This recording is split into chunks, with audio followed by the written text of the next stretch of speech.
හරි. ගැටලුවක් නැත්නම් කමන්නේ. හරි. දැන් මම කියපු ටික ඔයාලට පැහැදිලි කියලා මම හිතනවා. එතකොට දැන් අපි ඔන්න ඔතන ඉඳලා ඉස්සරහට ලොකු වැඩක් කරගෙන යන්න හදන්නේ. ඉතින් ඒ ලොකු වැඩේ මේ දවසකින් දෙකක එකක් නෙමෙයි.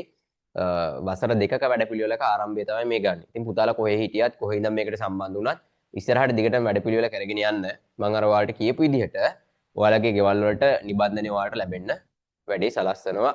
එතකොට ඔයාලා ඒකට ඔන්ලයින් මැසේජ් එකක් දාලා ඉවරලා අපිට මේ ඉන්බොක්ස් මැසේජ් එකක් දාලා ඉවරලා ඒක සම්පූර්ණ කරගන්න. හරි නේද? හරි. එතකොට ආදරණීය දුවේ පුතේ ඉතිහාසය 10 ශ්‍රේණිය සහ 11 ශ්‍රේණිය පාඩම් මාලාව කතා කරන්න තියෙනවා. පොඩ්ඩක් හඳුන්වීමක් කරන්න තියෙනවා. ඒ ටික බලලා තමයි අපිට පාඩමට යන්න වෙන්නේ.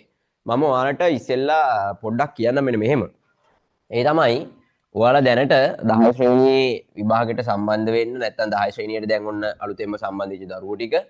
ඉතින් පුතේ විභාගයට අපි යන්න කලින් අපි මේ 10 ශ්‍රේණිය සහ 11 ශ්‍රේණියට අදාළව කොච්චරක් අපිට මේකේ පරාසය කොච්චරක් තියෙනවද? අපි කොයිතරම් දෙයක් දැනගෙන ඉන්න ඕනේද? ඕක පොඩ්ඩක් බලලා ඉන්න වෙනවා නේද? ඔයාලා දැන් ඉන්නේ 10 ශ්‍රේණියේ. එතකොට 10 ශ්‍රේණිය ගත්තම 10 ශ්‍රේණියේ ඉන්න ඔයාලට තියෙනවා පුතේ පාඩම් 10ක්. බය වෙන්න එපා ඈ. පාඩම් 10ක් තියෙන උනාට ඉතිහාසයේ එකේ ඉඳලා 10 වෙනි පාඩම දක්වා පාඩම් 10ක් 10 ශ්‍රේණියට තියෙනවා. 11 ශ්‍රේණිය ගත්තම 11 ශ්‍රේණිය ගත්තම 11 ශ්‍රේණියට අදාළව ඔයාලට තියෙනවා පාඩම් 8ක්. පළවෙනි පාඩමේ ඉඳලා 8 වෙනි පාඩම දක්වා පාඩම් 8ක්.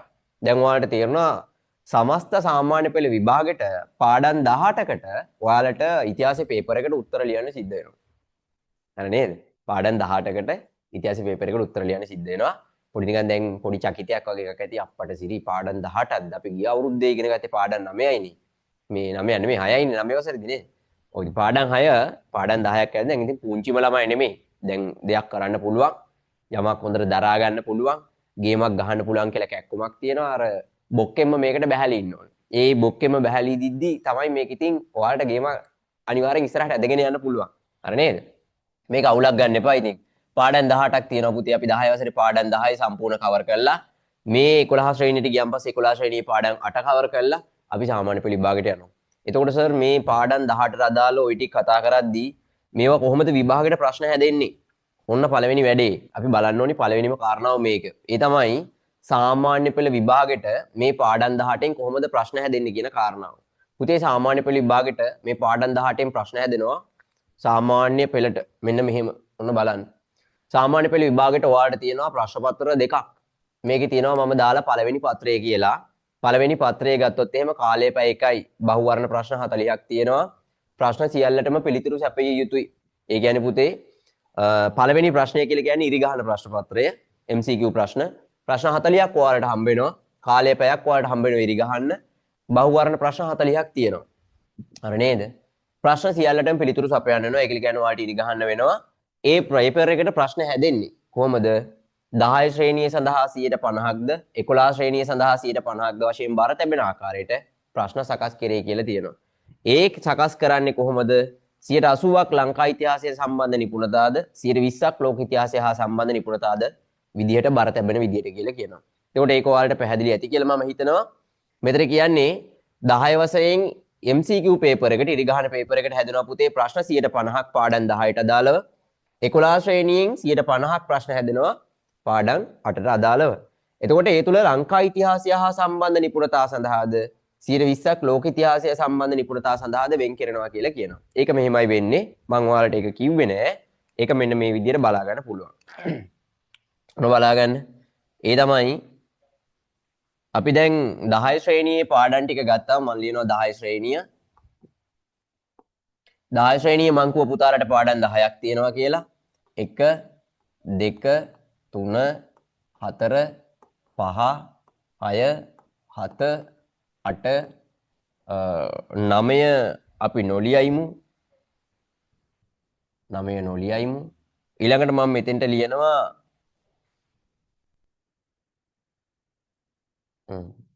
9 ලිව්වා ඊළඟට 10. හරිද? ඔන්න 10. 9 වෙන පාටකින් තමයි ලිව්වේ. හරිනේ? ඒක පොඩ්ඩක් විශේෂයි කියලා මතක තියාගන්න.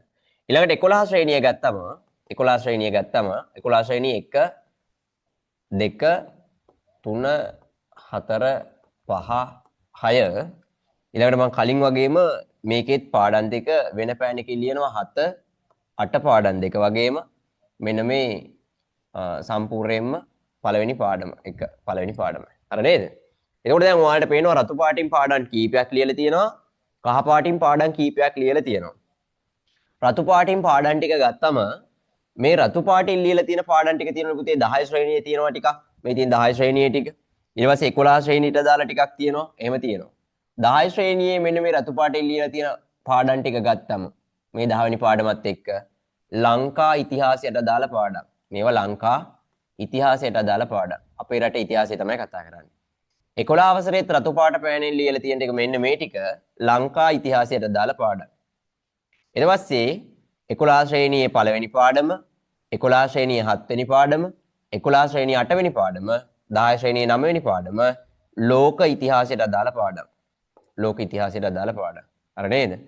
මෙතන තියෙනවා 11 10 ශ්‍රේණිය ගත්තොත් 9 වෙනි පාඩම පුනරුදය, 11 ශ්‍රේණියේ පළවෙනි පාඩම කාර්මික විප්ලවය, 11 ශ්‍රේණියේ 7 වෙනි පාඩම ලෝක විප්ලව, 11 ශ්‍රේණියේ 8 වෙනි පාඩම ලෝක මහා සංග්‍රාම. එතකොට එතන පාඩම් හතරක් ලෝක ඉතිහාසයට අදාළව තියෙනවා.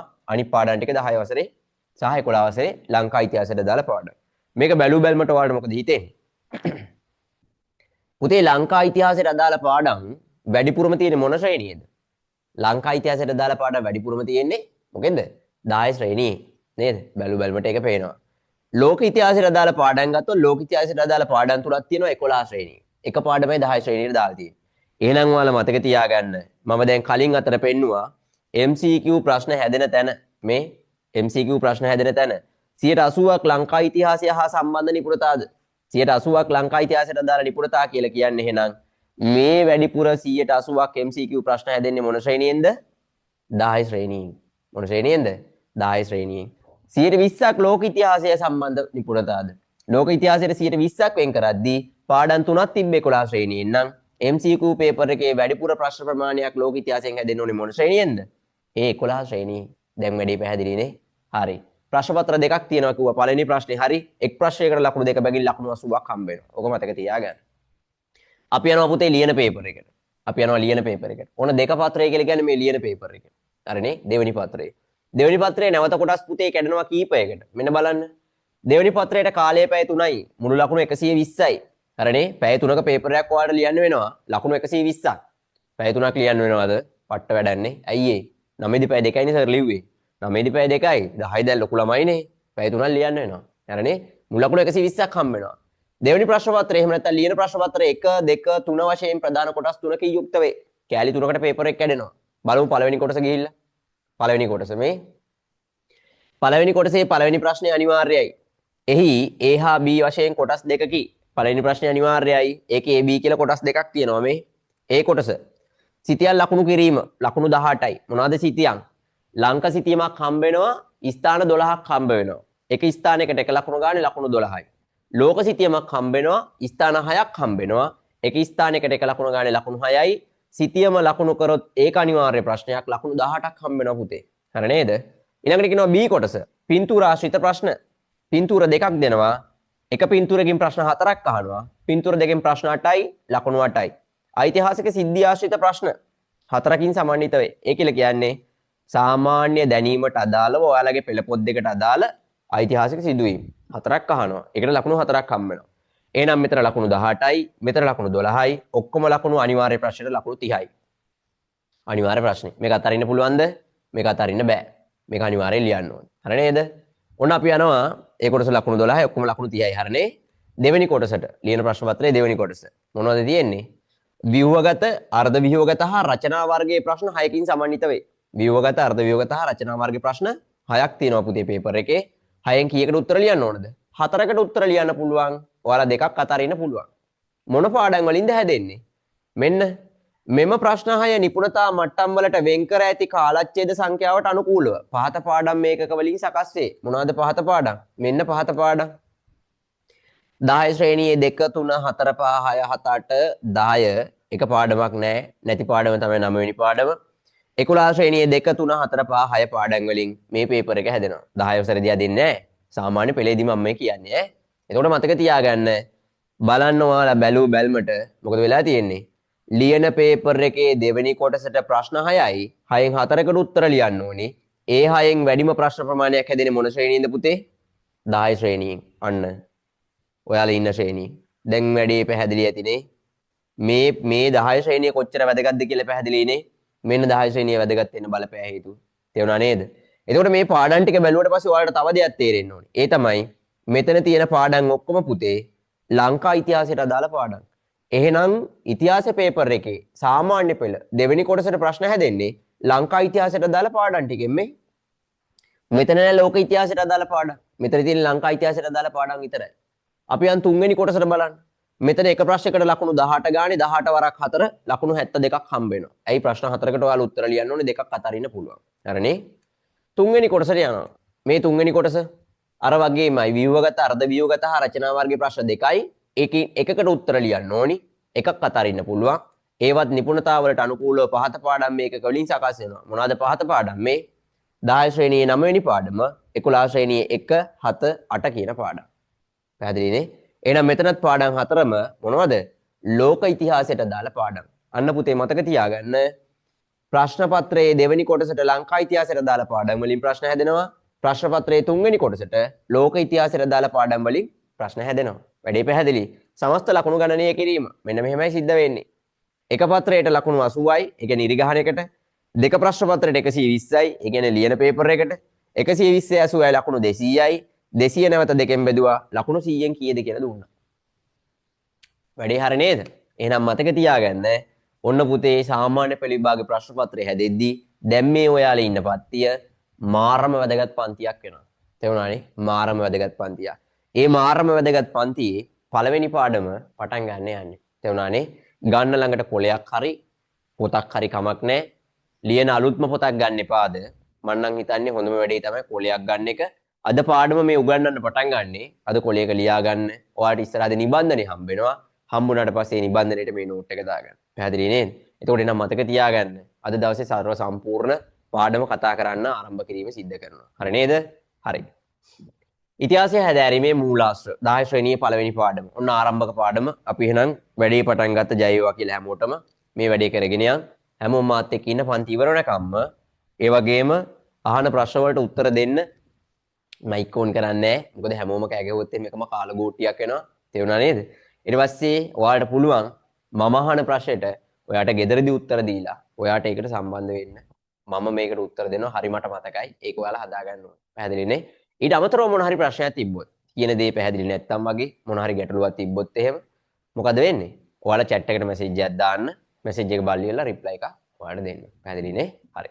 එහෙනම් යම් පාඩමට. පළවෙනි පාඩම ඉතිහාසය හැදෑරීමේ මූලාශ්‍ර. අලුත් පොත් හම්බුණා නේ? හැමෝටම හම්බුණා. කියෙව්වද? කියෙව්ව සර් මෙලොවත් තියවුවත් තේරෙන්නේ නැහැ. එහෙම තමයි ඉතින් අර අලුත් පොතක්නේ. ඒක තේරෙන්නේ නැහැ. තේරුණා නේද? 9 වසරේ පොත නම් කියවලා තේරෙනවනේ නේද? හරි කමන්නේ. මේ පොතේ ඔන්න වැඩේ බලාගමු. ලේසි පාඩමක් ඉතිහාසය හැදෑරීමේ මූලාශ්‍ර බොහොම පුංචි පාඩමක්. හරිනේ? මම මෙන්න මෙහෙම යනවා මෙතෙන්. බලන්න. ඉතිහාසය හැදෑරීමේ මූලාශ්‍ර. අපි මේ කැලි දෙකම තියෙන්න ඇරලා කොයිබටද යන්නේ? ඉතිහාසයට යන්න. ඉතිහාසයට යන්න. මොකද ඉතිහාසය කියලා කියන්නේ? ඔන්න ඕක තමයි ප්‍රශ්නේ දැන්. ඇත්තට ඉතිහාසය කියලා කියන්නේ මොකද්ද? දැන් එක එක්කෙනාට එක එක දේවල් මතක් වෙන්න ඕනේ.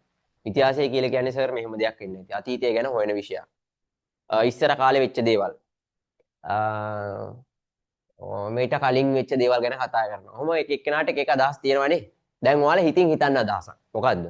ඉතිහාසය කියලා කියන්නේ සර් මෙන්න මේ වගේ දෙයක්. නේ? දාන බලන්න chat එකට මොකද්ද ඉතිහාසය කියලා කියන්නේ? Tamanට හිතෙන දේ මොකද්ද කියලා. මොන වගේ දෙයක්ද ඉතිහාසය කියලා කියන්නේ? සර් ඉතිහාසය කියලා කියන්නේ කන්න පුළුවන් දෙයක්. ඉතිහාසය කන්න පුළුවන් පුතේ සමහර කට්ටිය කනවා ඒක. ඒ වුණානේ. එහෙම මොකක් හරි ඔයාලට දැනෙන හැඟීම. ඒක මොකද්ද කියන එක තමයි මම අහන්නේ. හරිද? පුතේ ඉතිහාසය කියලා කියන්නේ ඔයාලා එක එක දේවල් කියාවිනේ. මම හිතනවා ඔයාලා මෙන්න මේ දේවල් කියනවා ඇති කියලා. මොනවාද? කෙනෙක් කියන්න පුළුවන් ඉතිහාසය කියලා කියන්නේ අතීතේ වෙච්ච දේවල්. අතීතේ වුණ දේවල්. තව කෙනෙක් කියන්න පුළුවන් ඉස්සර කට්ටිය කරපු දේවල්. ඕක තමයි කියන්නේ මේ පන්ති වල කියනේවා කියන්නේ. ඉස්සර කට්ටිය කරපු දේවල්. ඉස්සර කට්ටිය හදපු දේවල් ගැන කතා කරනවා. හදපු දේවල් ගැන කතා කරනවා. නේ? කොහොම කියනවා. හරි වුණ මම තුනක් ලිව්වා ඔයාලා කියන ඒවා හිතලා. මොනවාද? ඉස්සර කට්ටිය කරපු දේවල්, ඉස්සර කට්ටිය කරපු දේවල්, හිතපු දේවල්, ඉඳපු විදිහ, හදපු දේවල්, ওই වගේ එක එක දේවල් ඔයාලට හිතෙන්න පුළුවන්. මේක තමයි ඉතිහාසය කියලා කියන්නේ. ඇත්තටම 6 වසරේ ඉඳන් 9 වසරට නිකන් මේක ඉගෙන ගත්තනේ. 6 වසරේ ඉඳන් 9 වසරට ඉගෙන ගත්තා. ඉගෙන ගත්තට දැන් ඇත්තටම මේ කියන්නේ නිශ්චිත අදහසක් නැති ප්‍රශ්නයක් තියෙන්නේ. පුතේ මේ ඔක්කොම හරි. ඔයාලට දැන් මොන හරි දෙයක් ඔයාලා හිතුවනේ. ඒ හැමදේම හරි. හැබැයි ඉතිහාසය කියන්නේ මොකක්ද කියන එක සම්බන්ධයෙන් ලෝකෙ නිශ්චිත නිර්වචනයක් නැහැ. පුතේ නිශ්චිත නිර්වචනයක් නැති මේ විෂය ආරම්භයේ ඉඳන් ඒ කියන්නේ ග්‍රීක රෝම ශිෂ්ටාචාර වල ඉඳන් මේ දක්වා මේක අධ්‍යයනය කරපු විවිධ විද්වත් අය විවිධ මතවාද පළ කරලා තියෙනවා. හරි නේද? ඉතිහාසය කියන්නේ මොකක්ද කියන එක ගැන විවිධ පුද්ගලයෝ විවිධ මතවාද පළ කරලා තියෙනවා. හැබැයි ඔය පළ කරලා තියෙන හැම මතවාදයක්ම දැන් අපිට මේකේ ලියාගෙන මේ වැඩේ කරන්න බැහැනේ. ඒ නිසා මම කියන්නම් හොඳම වැඩක්. අපි හදාගමු අපිට මතයක්. නේද? අපි උත්තරයක් ලියද්දි අපි ප්‍රශ්නකට උත්තර ලියද්දි මෙන්න මේක ඉතිහාසය කියන්නේ මොකක්ද කියලා අහුවොත් මම මෙන්න මේක දානවා කියලා අපි මතයක් හදාගන්නවා. මොකද්ද අපි හදාගන්න මතේ? මං කියනවා මෙන්න මෙහෙම දෙයක්. ඉතිහාසය කියලා කියන්නේ පුතේ අතීත ලියන්න එපා කිසි දෙයක් අහගෙන ඉන්න. අතීත මිනිසුන්ගේ ක්‍රියාකාරකම් පිළිබඳ හදාරන විෂය. අතීත මිනිසුන්ගේ ක්‍රියාකාරකම් පිළිබඳ හදාරන විෂය. මොනවාද සර් ක්‍රියාකාරකම් කියලා කියන්නේ? ක්‍රියාකාරකමක් කොට පස්සේ පුතේ ඕන මගුලක් කියන්න පුළුවන්. ඒ කියන්නේ අපි කන බොන දේවල් අපි කනවා ක්‍රියාකාරකමක් කරනවා. අපි සින්දුවක් කියනවා ක්‍රියාකාරකමක් කරනවා. තේරුණානේ? මම මොන හරි දෙයක් හදනවා ක්‍රියාකාරකමක් කරනවා. තේරුණාද? මම හිතනවා ක්‍රියාකාරකමක් වෙනවා. පැහැදිලි? එතකොට අපි කරන ඕනම දෙයක් මොකටද අදාළ? ඒක ක්‍රියාකාරකමකට අදාළයි. එහෙනම් අපිට හොඳම දේ තමයි මෙන්න මේ වචනේ දාගමු අපි. අපිට ලේසි වැඩේ. සරලයි. ඔන්න අපි හදාගත්ත අපේ නිර්වචනය. ඔයා කැමති එක කොහට කියන්න පුළුවන්. මෙන්න හදාගත්තු ප්‍රධාන නිර්වචනේ මතක තියාගන්න.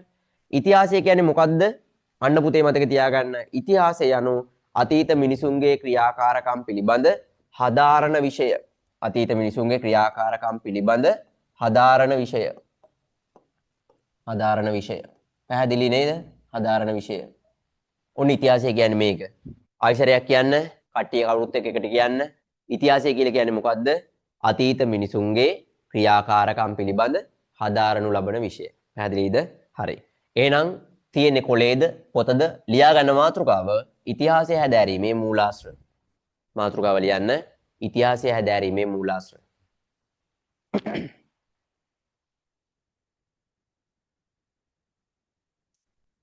ඉතිහාසය හැදෑරීමේ මූලාශ්‍ර.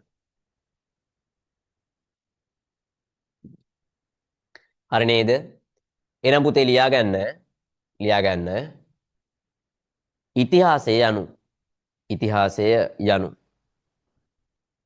ඉතිහාසය යනු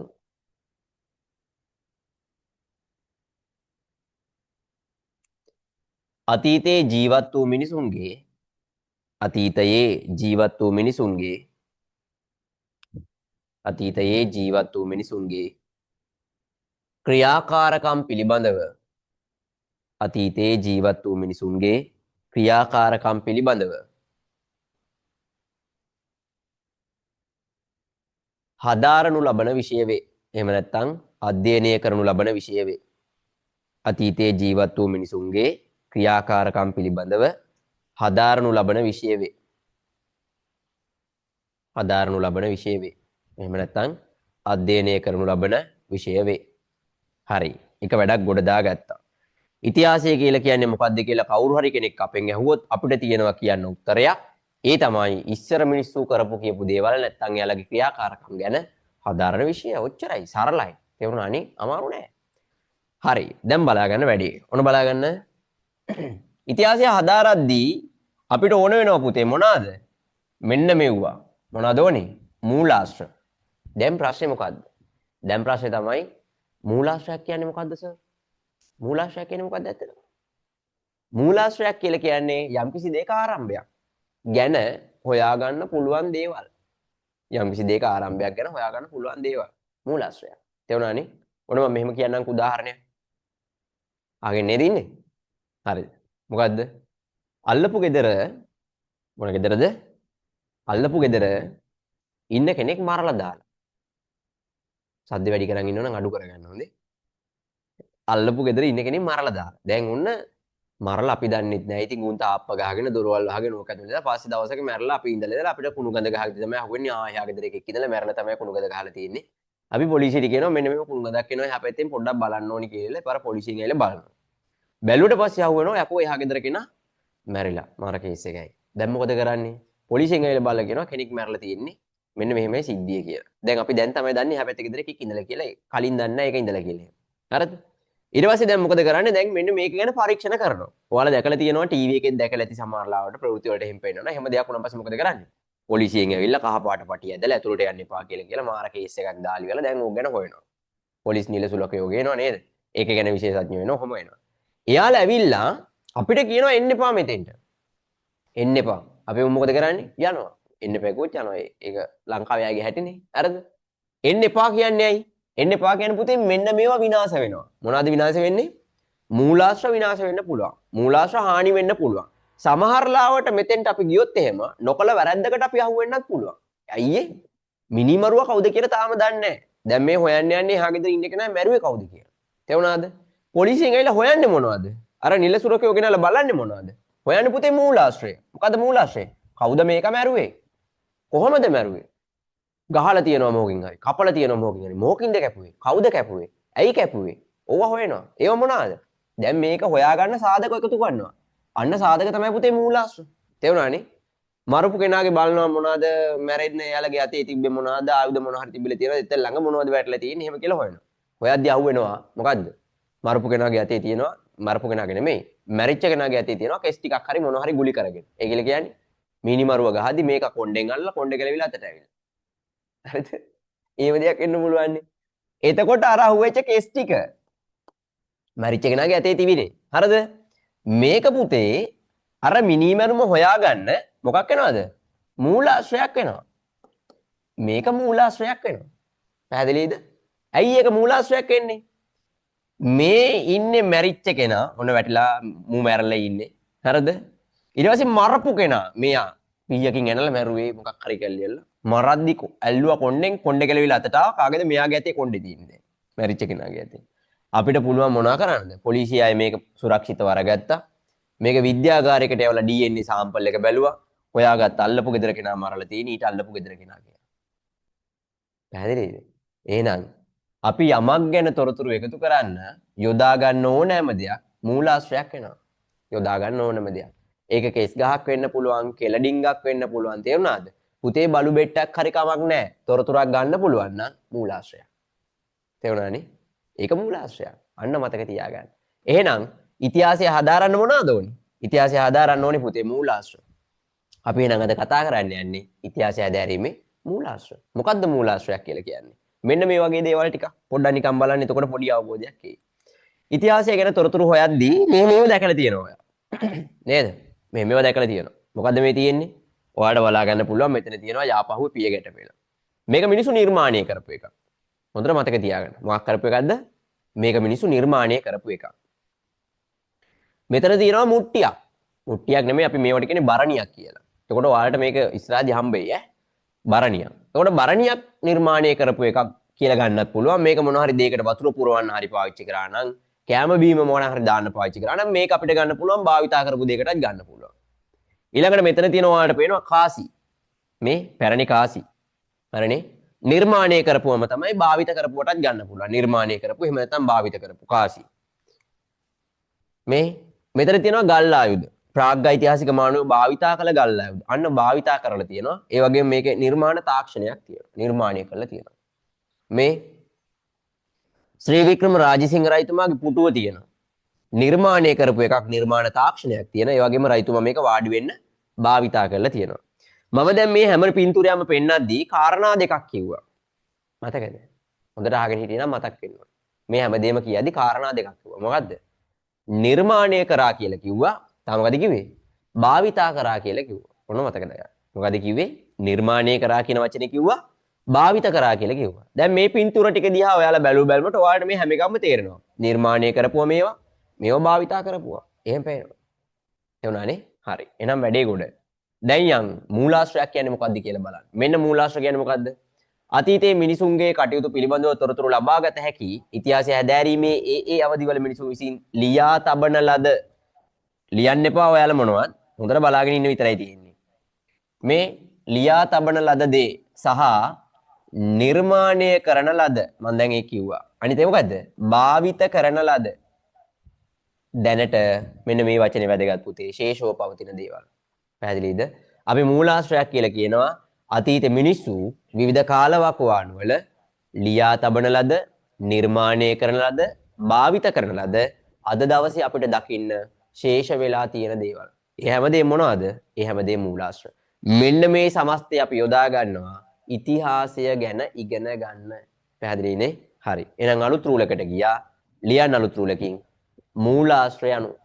මූලාශ්‍රය අනු. මූලාශ්‍රය අනු. අතීතයේ විවිධ කාලවකවානු වල අතීතයේ විවිධ කාලවකවානු වල අතීතයේ විවිධ කාලවකවානු වල ජීවත් වූ මිනිසුන් විසින් අතීතයේ විවිධ කාලවකවානු වල ජීවත් වූ මිනිසුන් විසින් අතීතයේ විවිධ කාලවකවානු වල ජීවත් වූ මිනිසුන් විසින් නිර්මාණය කරන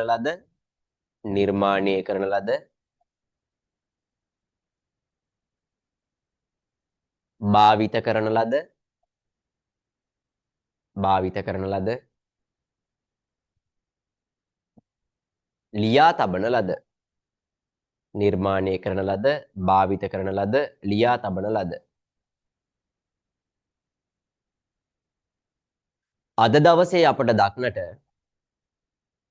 අද දවසේ අපට දක්නට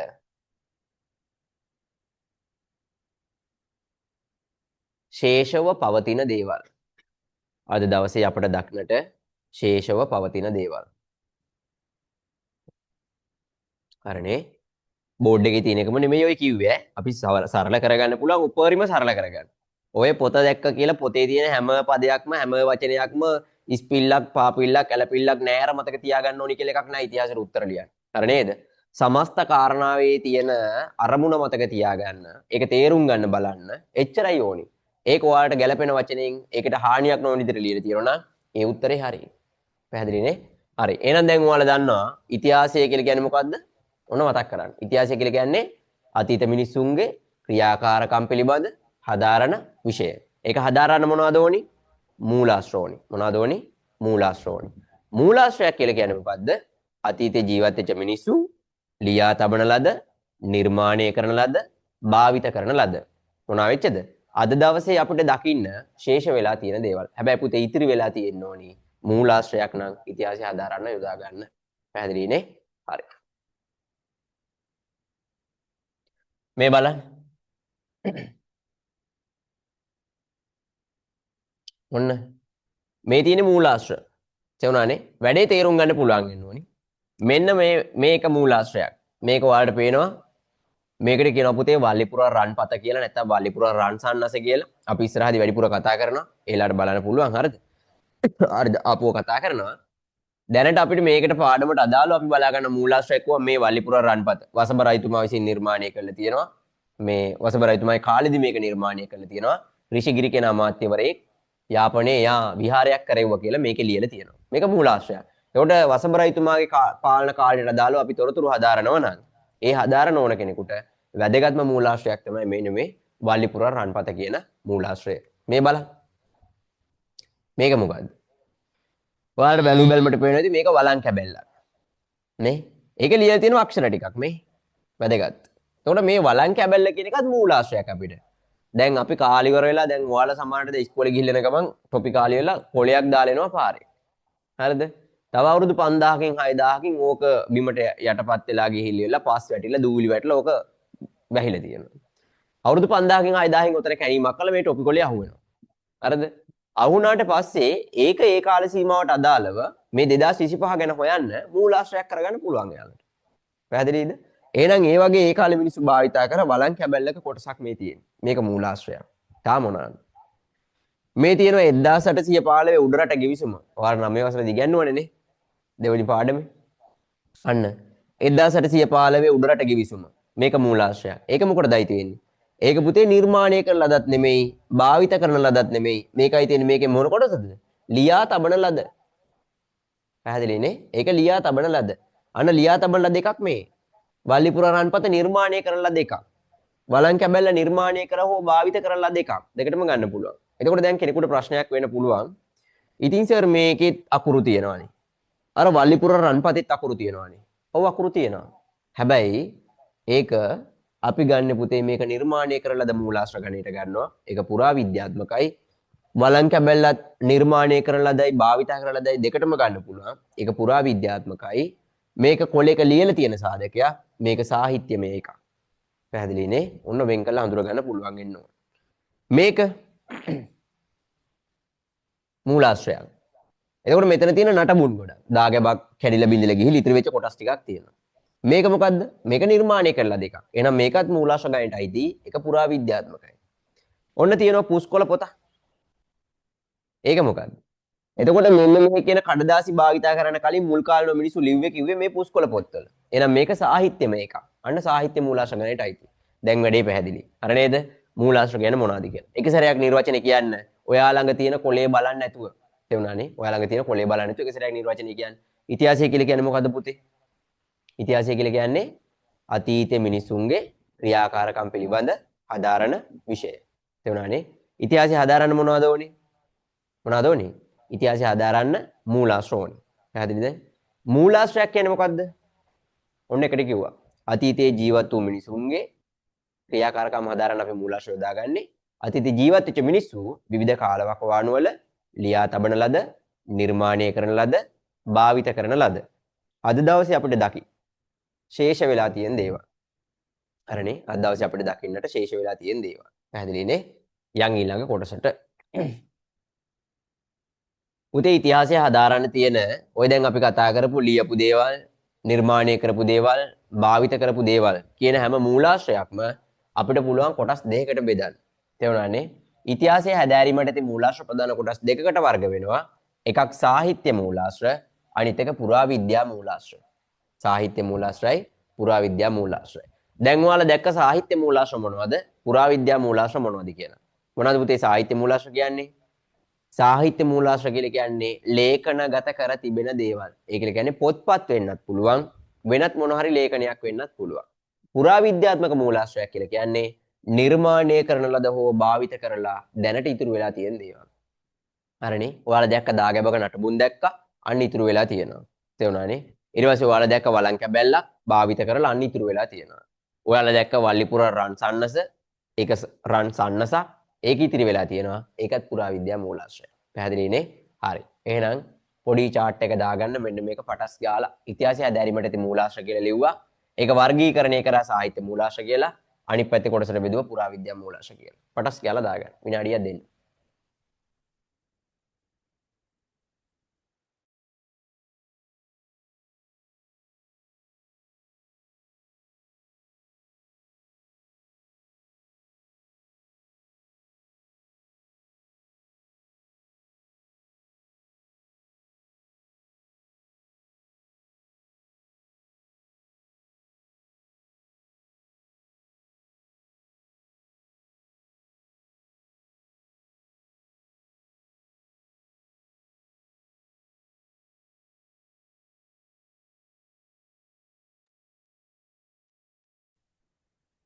හරි නේද? ලොකු දෙයක් ලියන්නේ නැහනේ. හරි. දැනට ඕක නිකන් පොඩි කටුසටහනක් වගේ ගහගන්න පුතේ. හරි නේද? නිබන්ධනේ ඕන අය නිබන්ධනේ දානවා. නිබන්ධනේ දානවා. ඒක ඉන්බොක්ස් මැසේජ් එකක් දාන්න. තේරුණානේ? ඊට පස්සේ අපි ඔයාලට නිබන්ධනේ දෙනවා. ඔයාලට print කරගන්නත් පුළුවන්. නැත්නම් print කරපු නිබන්ධනේ තියෙනවා. ඔයාලට එවන්නත් පුළුවන්. ඒක ඔයාලගේ කැමැත්ත මත කරන්න පුළුවන්. ඒක දාලා බලන්න මැසේජ් එකක් දාන්න. ඔයාලට කැමති විදියට නිබන්ධනේ ගන්න පුළුවන්. පැහැදිලිනේ? ඊට පස්සේ ඔයාලට ඊළඟ නිබන්ධන වල ඉඳලා අපි කොහොමත් හැම නිබන්ධනයක්ම හැම කෙනෙක්ගෙම ගෙදරට එවනවා. ඊට පස්සේ අපිට ඔයාලගේ විස්තර ගත්තට පස්සේ. හරිනේ? හරි. දැන් ඔන්න මූලික කාරණා ටික හරි. එක සැරයක් මතක් කරගෙන යන්න. පටස් කාලේ. එක සැරයක් මතක් කරගෙන යන්න. තනියම පුතේ ගෙදර ඉන්න ගමන් තනියම කියවන්න. තනියම කියවන්න. කිසිම ගැටලුවක් නැහැ. හරිනේ? මයික් එක ඕන් කරොත් එimhe හැමෝටම කරදරයිනේ. ඒ නිසා මයික් එක ඕන් කරලා හැමෝගෙම අහන්න නැත්තේ. මාත් එක හැමෝම කියාගෙන යන්න. මම අහන දෙයට ඔයාලත් ඉඳන් උත්තරයක් දෙන්න. එච්චරයි වෙන්න ඕනේ. මේ වැඩේ ගානට යනවා ලස්සනට. පැහැදිලිනේ? ආයි මුලට යනවා ඈ. ඉතිහාසය කියලා කියන්නේ මොකද්ද? ඔන්න පටස් කාලා මතක් කරලා. මොකද්ද ඉතිහාසය කියලා කියන්නේ? අතීතයේ ජීවත් වෙච්ච මිනිසුන්ගේ ක්‍රියාකාරකම් පිළිබඳ හදාරන විෂය. ඉතිහාසය හදාරන්න මොනවද ඕනේ? මොනවද ඕනේ? ඉතිහාසය හදාරන්න ඕනේ මූලාශ්‍ර ඕනේ නේ? මූලාශ්‍ර ඕනේ. ඊට පස්සේ ඉතිහාසය හදාරන්න යොදා ගන්න මූලාශ්‍ර කොටස් කීයකට බෙදෙනවද? මූලාශ්‍ර ප්‍රධාන කොටස් දෙකකට බෙදෙනවා. මොනවාද? සාහිත්‍ය මූලාශ්‍ර, පුරාවිද්‍යා මූලාශ්‍ර. මොනවද කොටස් දෙක? සාහිත්‍ය මූලාශ්‍රය, පුරාවිද්‍යා මූලාශ්‍රය. හරිනේ? හරි. දැන් අපි මූලාශ්‍රයක් කියන්නේ මොකද්ද කියලා නිර්වචනය කලින් කරානේ. මූලාශ්‍රයක් කියන්නේ මොකද්ද කියලා නිර්වචනය කලින් කරා. ඒක ඔයාලට පුළුවන් ඇති කියලා මම හිතනවා. මොකද්ද? අතීතයේ විවිධ කාලවකවානු වල ජීවත් වූ මිනිසුන් විසින් ලියා තබන ලද, නිර්මාණය කරන ලද, භාවිත කරන ලද. ලියා තබන ලද, නිර්මාණය කරන ලද, භාවිත කරන ලද. අද දවසේ අපට දක්නට ශේෂව පවතින දේවල්. හරි. වැඩේ ගොඩ. දැන් එහෙනම් අපි ලියන්න ඕනේ මොකද්ද? සාහිත්‍ය මූලාශ්‍රයක් යනු කුමක්ද කියලා. අන්න පුතේ ලියා ගන්න. සාහිත්‍ය මූලාශ්‍රයක් යනු. සාහිත්‍ය මූලාශ්‍රයක් යනු. සාහිත්‍ය මූලාශ්‍රයක් යනු. අතීතයේ විවිධ කාලවකවානු වල ලියන්න. අතීතයේ විවිධ කාලවකවානු වල අතීතයේ විවිධ කාලවකවානු වල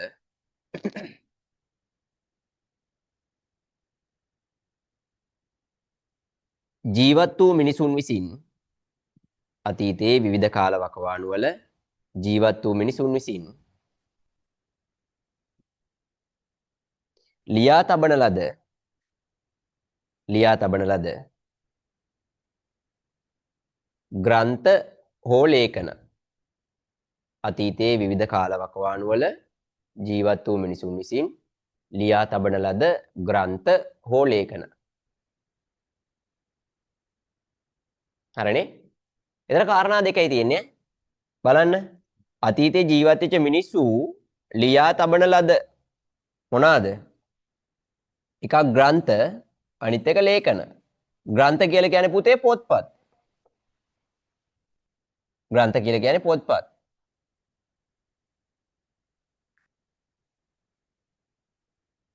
හරිනේ?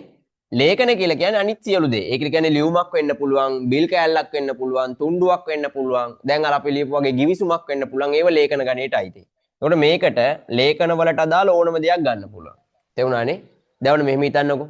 ඔයාලා ගෙදර අස් කරනවා. අම්මා කිදන් කියනවා පෝ මේ දැන් ඉස්කෝලේ නිවාඩු දෙනවා ලබන සතියේ 10 වෙනි දවස් පස්සේ ඕන සෙනසුරාදා එපා වෙනවා ගෙදර ඉන්න ගියා. ඇයි වැඩ ගන්නවනේ. එතකොට සෙනසුරාදාට අම්මා ඉඳන් කියනවා ගේ අස් කරන්න ඕනද බලපන් පිස්සු වැද්දා වගේ උඹලා හැමතැනම අරව මේව දාලි වෙලා ගෙදර ඉන්න පෙරේතයෝ වගේ එහෙම කියලා කියනවා. කියලා ගේ අස් කරන්න ගිහිල්ලා ගේ පරණ තියෙන අල්මාරිය අනම්මනම් කවඩ් ඔක්කොම ඇදලා එදා දවසේ අස් කරන්න කට්ටියත් එක්ක වැඩේ තීරණය කරගන්න. ඕක අදිද්දි හම්බ වෙනවා අල්මාරියක් ඇතුලේ තිබිලා ඔන්න ලියුමක්. තේරුණාද? අපිටම දැන් ලියුම ලියලා තියෙන්නේ කවුද? සීයා ආච්චිට ලියපු එක. හරිද? එහෙම වෙන්න පුළුවන්. අම්මා තාත්තට ලියපු එක. එහෙම අහු වෙන්න පුළුවන්. එතකොට ඒක මොකද්ද? ඒක ලේඛනයක්. තේරුණානේ? පොත් ගැන ලියුම් ලියන්නේ නැහැ නේ CR පිටු පහේ පොතක මේ CR පහේ පොතක ලියුමක් ලියන. එහෙනම් ඒක නව කතාවක් වගේ වෙන්න ඕනේ. හරිද? මෙතන ලේඛනයක්. එහෙනම් මතකේ තියාගන්න. ඒක පැරණි. ඇත්තටම කොච්චර විතර පැරණි වෙනවද පුතේ? සාමාන්‍යයෙන් මේක කියන්නේ පුරාවිද්‍යාත්මක සාධකයක් වෙන්න නම් වසර 100ක් පැරණි වෙන්න ඕනේ. කොතේ ඉඳලාද? අදින්. අදින් වසර 100කට වඩා පැරණි ඕනම දෙයක් පුරාවිද්‍යාත්මක මූලාශ්‍රයක් ගණයට ගන්න පුළුවන්. සාහිත්‍ය මූලාශ්‍රයත් අදින් වසර 100කට වඩා පැරණි නම් ඒක ගොඩක් පැරණි සාධක විදිහට ගන්නවා. තේරුණානේ? මේකින ලේඛනයක් ඒ වගේ පැරණි දෙයක් නම් ඒක සංරක්ෂණය කළ යුතු දෙයක් නැත්නම් පරිස්සම් කරගෙන තියාගන්න ඕනි දෙයක්. ඒක මතකේ තියාගන්න. දැන් එතකොට ඔන්න ඔය වගේ දේවල් තමයි ලේඛන. ඊට අමතරව අතීතේ ලියපු පොත්පත් තියෙන දේවල් අන්න ඒවත් අපි ගන්නවා සාහිත්‍යමය සාධක ගණයට. පැහැදිලිනේ? එහෙනම් ආයෙ එක සැරයක් කියන්න සාහිත්‍ය මූලාශ්‍රයක් කියන්නේ මොකද්ද?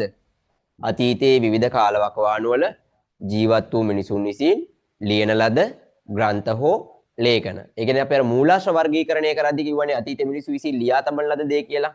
අන්නේ ලියා තබන ලද දේ තමයි සාහිත්‍ය මූලාශ්‍ර ගණයට අයිති වෙන්නේ. හරිනේ? ඒක තව කොටස් දෙකක් පොඩ්ඩක් විස්තරාත්මකව ලියන්න ඕන නිසා ලිව්වා මෙතන ග්‍රන්ථ ලේඛන කියන කාරණා දෙක. පැහැදිලිනේ? දැන් යන් එනම් පුරාවිද්‍යාත්මක සාධකයක් කියන්නේ මොකක්ද කියලා බලන්න. පුරාවිද්‍යාත්මක සාධකයක්. මේ අන්න අර නිර්වචන ඉතුරු කෑලි දෙක මේ අතීතයේ විවිධ කාලවකවානු වල ජීවත් වූ මිනිසුන් විසින් නිර්මාණය කරන ලද හෝ භාවිත කරන ලද. බලන්න. එතන ගන්නේ අර අනිත් එකේ ඉතුරු කොටස් දෙක. එකම නිර්වචන ඉතුරු කොටස් දෙක. නිර්මාණය කරපුවයි භාවිත කරපුවයි.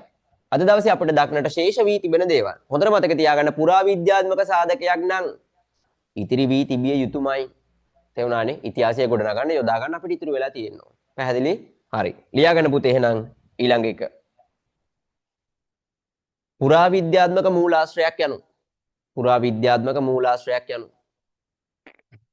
පුරාවිද්‍යාත්මක මූලාශ්‍රයක් යනු. අතීතයේ විවිධ කාලවකවානු වල ජීවත් වූ මිනිසුන් විසින් අතීතයේ විවිධ කාලවකවානු වල ජීවත් වූ මිනිසුන් විසින් අතීතයේ විවිධ කාලවකවානු වල ජීවත් වූ මිනිසුන් විසින්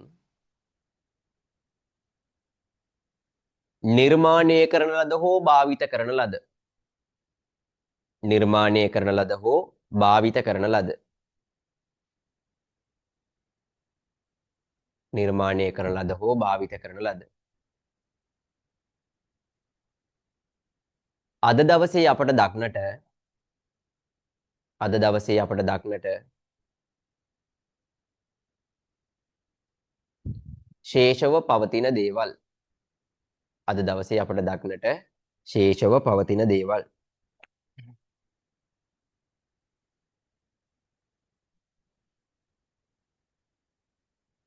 හරනේ දැන් වැඩේ ගොඩ ඒ ටික ඉවරයි හරනේ දැන් එක සැරයක් මතක් කරගෙන ඉන්න ඔන්න ආයෙ සැරයක් මතක් කරන්න පොලේ බලන්න එපා තනියම මතක් කරන්න තනියම මතක් කරන්න ඉතිහාසය කියන්නේ මොකද පුතේ මොකද ඉතිහාසය කියන්නේ ඔන්න මතක් කරා අතීතයේ ජීවත් වූ මිනිසුන්ගේ ක්‍රියාකාරකම් පිළිබඳ හදාරන විෂය මතකයි එලා හරනේ ඊට පස්සේ ඉතිහාසය හදාරන්න මොනවද ඕනේ ඒකට ඕනේ මූලාශ්‍ර හරනේ මූලාශ්‍ර වර්ගීකරණය වෙනවා කොටස් දෙකයි මොනවාද එකක් සාහිත්‍ය අනිත් එක පුරාවිද්‍යාත්මක එකක් සාහිත්‍ය අනිත් එක පුරාවිද්‍යාත්මක සාහිත්‍ය කියලා කියන්නේ ලේඛනගත කරපුවා පොත්පත් හෝ ලේඛන පුරාවිද්‍යාත්මක කියලා කියන්නේ නිර්මාණය කරපුවා හෝ භාවිත කරලා අද දවසේ අපිට දකින්න ඉතුරු වෙලා තියෙන දේවල් හරනේ අපි යනවා පුතේ සාහිත්‍ය මූලාශ්‍ර නැවත වර්ගීකරණය කරන්න. පොතේ ඉතිහාසය හදාරන්න යොදාගන්න සාහිත්‍ය මූලාශ්‍ර නැවත කොටස් දෙකකට බෙදන්න පුළුවන්. ඒ තමයි දේශීය සාහිත්‍ය මූලාශ්‍ර හා විදේශීය සාහිත්‍ය මූලාශ්‍ර කියලා. තේරුණානේ? රටක ඉතිහාසය හදාරන්න යොදාගන්න සාහිත්‍ය මූලාශ්‍ර නැවත කොටස් දෙකකට බෙදෙනවා. නැවත කොටස් දෙකකට බෙදෙනවා. මොනවාද? දේශීය සාහිත්‍ය මූලාශ්‍රයි විදේශීය සාහිත්‍ය මූලාශ්‍රයි. පුතේ දේශීය කියලා කියන්නේ මොනවාද? දේශීය කියලා කියන්නේ මොනවාද? අපේ රටේ දේවල්. එහෙනම් දේශීය සාහිත්‍ය මූලාශ්‍ර ගණයට අයිති වෙන්න ඕනි කොහෙව විතරද? ලංකාවේවා විතරයි. පැහැදිලිනේ? විදේශීය සාහිත්‍ය මූලාශ්‍ර ගුවන් පස්සේ අන්න අයිති වෙනවා විදේශිකයෝ ලියපුවා. ඒ කියන්නේ ලංකාව සම්බන්ධයෙන් තොරතුරු අන්තර්ගත කරලා පිට රටවල් වල ඉන්න අය ලියපුවා. ඒවා විදේශීය සාහිත්‍ය මූලාශ්‍ර. එහෙනම් මේ වර්ගීකරණය තියෙනවා. අන්න හදාගන්න අලුත් රූලකට ගිහිල්ලා සාහිත්‍ය මූලාශ්‍ර පුතේ වර්ගීකරණය වෙනවා දේශීය සහ විදේශීය විදියට. පටස් ගාලා දාගන්න මේ chart එක.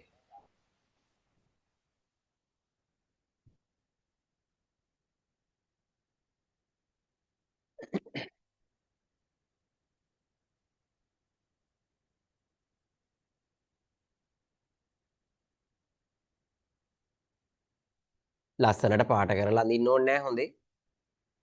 ඒවා පස්සේ කරගන්න පුළුවන්.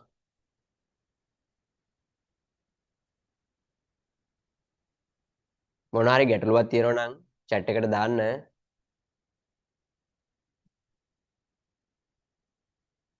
මොන හරි ගැටලුවක් තියෙනවා නම් දාන්න.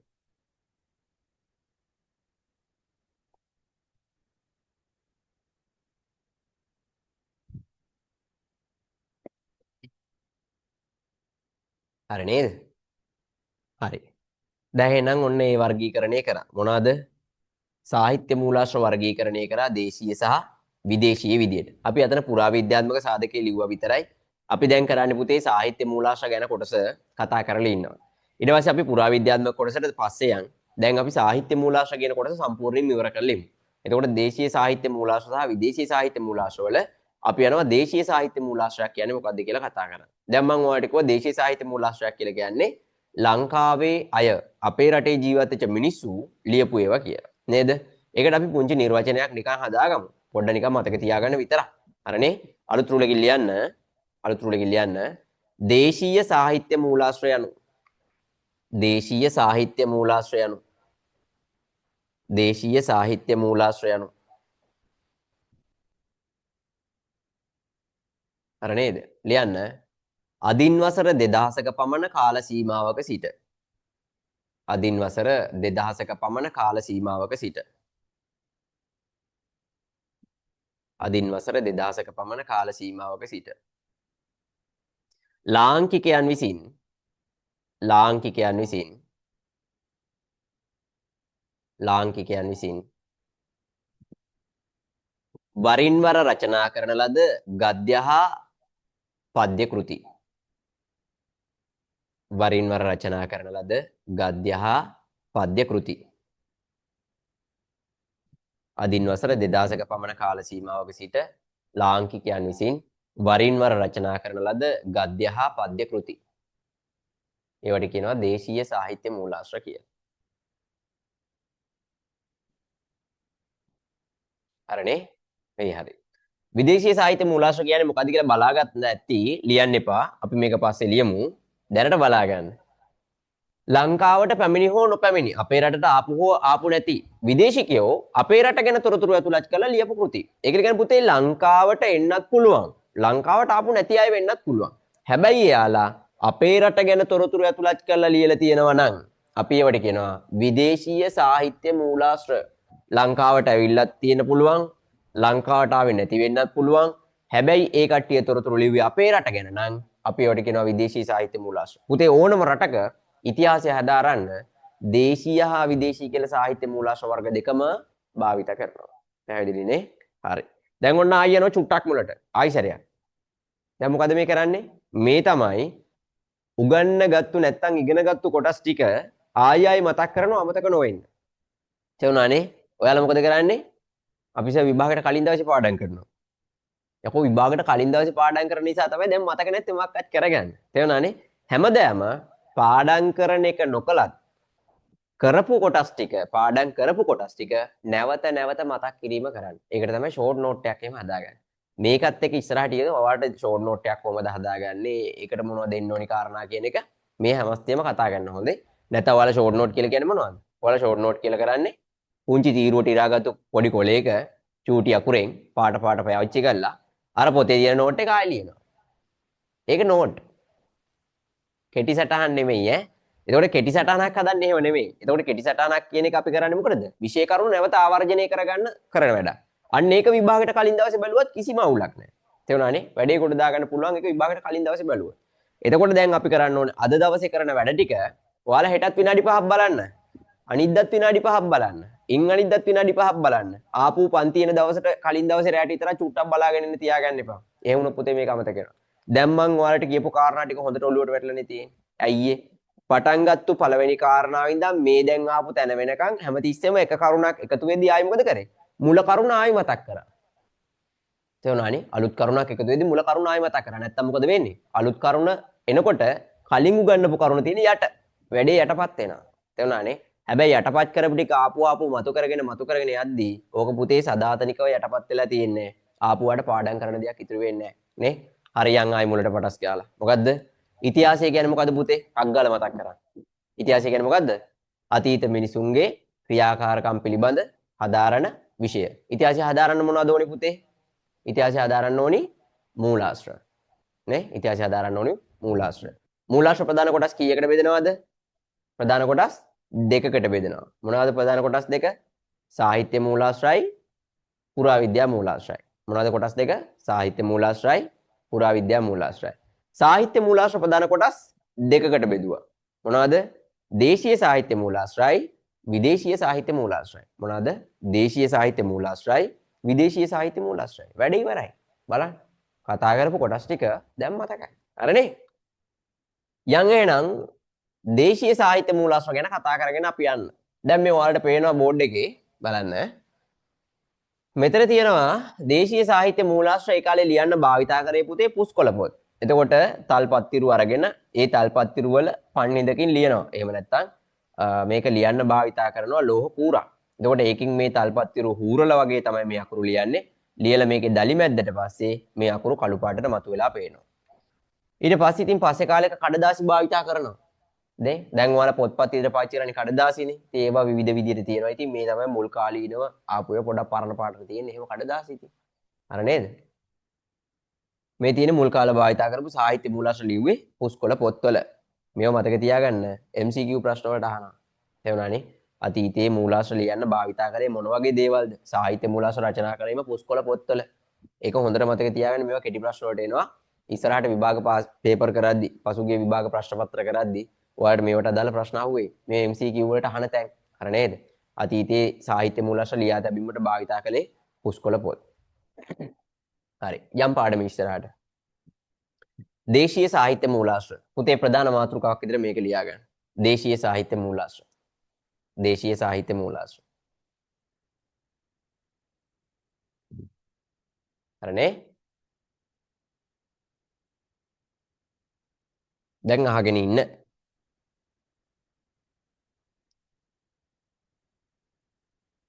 හොඳට අහගෙන ඉන්න. මොන හරි අපහැදිලි දෙයක් තිබ්බොත් දාන්න. දැනට උගන්නපු ටික වෙනකන් දැනට උගන්නපු කාරණා ටික ගැටලුවක් නැහනේ. මොන හරි ගැටලුවක් තියෙනවා නම් ලියා ගන්න බැරුණා නම් පස්සේ ලොග් වෙච්ච කෙනෙක් ඉන්නවනම් අන්න මැසේජ් එකක් දාන්න සර් මෙන්න මේ කොටස් ටික බැරුණා කියලා. ගැටලුවක් කරගන්න එපා. අපේ මේ රෙකෝඩ් වෙනවා මේ ටික අපි YouTube එකට දානවා.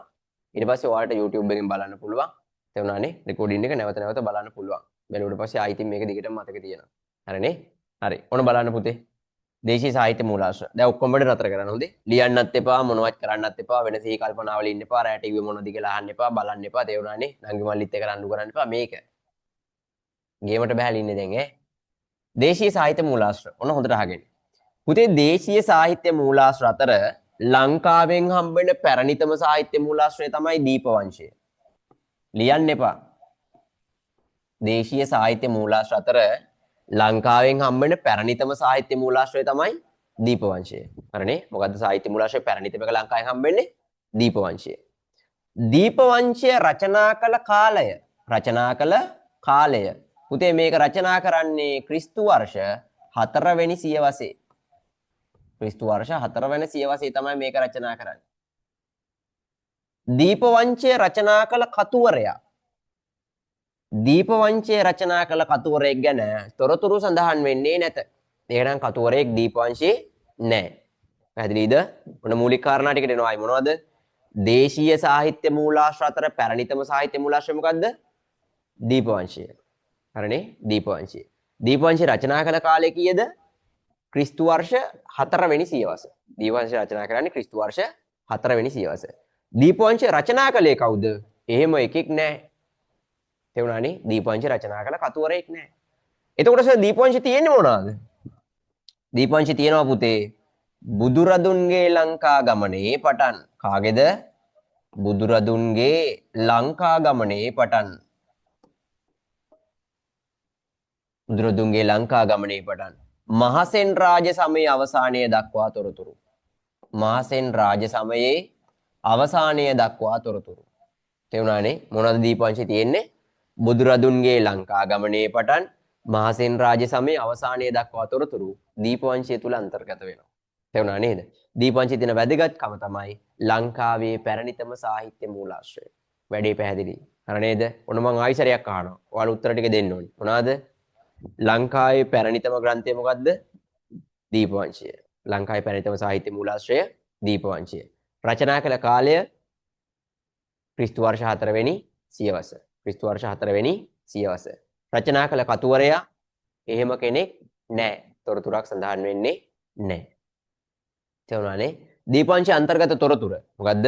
බුදුරදුන්ගේ ලංකා ගමනේ පටන් මහසෙන් රාජ්‍ය සමයේ අවසානය දක්වා තොරතුරු සහ තාඩිංගක් තියෙනවා ඒකේ මොනවාද? ලංකාවේ ශාසන ඉතිහාසය සම්බන්ධ කතා පුවත් ඒකේ තියෙනවා. හරි නේද? හරි. එහෙනම් ওই ටික ලියාගමු. ලියන්න අනුමාත්‍රකාවක් දීපවංශය කියලා. අනුමාත්‍රකාවක් ලියනවා දීපවංශය කියලා. දීපවංශය. හරි. ඒක යටතේ ලියන්න මෙරටින් හමුවන පැරණිතම සාහිත්‍ය මූලාශ්‍රය. මෙරටින් හමුවන පැරණිතම සාහිත්‍ය මූලාශ්‍රය. මෙරටින් හමුවන පැරණිතම සාහිත්‍ය මූලාශ්‍රය. දීපවංශයයි. මෙරටින් හමුවන පැරණිතම සාහිත්‍ය මූලාශ්‍රය දීපවංශයයි.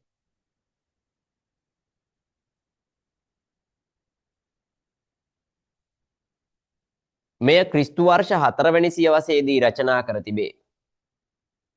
මෙය ක්‍රිස්තු වර්ෂ 4 වන සියවසේදී රචනා කර තිබේ. මෙය ක්‍රිස්තු වර්ෂ 4 වන සියවසේදී රචනා කර තිබේ.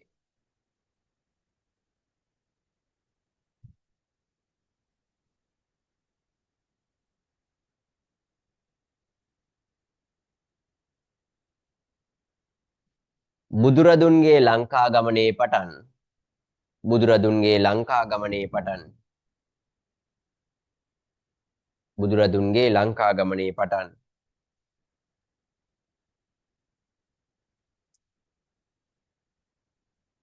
මහසෙන් රාජ සමයේ අවසානය දක්වා බුදුරදුන්ගේ ලංකා ගමනේ පටන් මහසෙන් රාජ සමයේ අවසානය දක්වා බුදුරදුන්ගේ ලංකා ගමනේ පටන් මහසෙන් රාජ සමයේ අවසානය දක්වා තොරතුරු සහ තොරතුරු සහ තොරතුරු සහ මෙරට ශාසන ඉතිහාසය හා සම්බන්ධ කතා පුවත් මෙරට ශාසන ඉතිහාසය හා සම්බන්ධ කතා පුවත් මෙරට ශාසන ඉතිහාසය හා සම්බන්ධ කතා පුවත් මෙහි අන්තර්ගත වේ මෙහි අන්තර්ගත වේ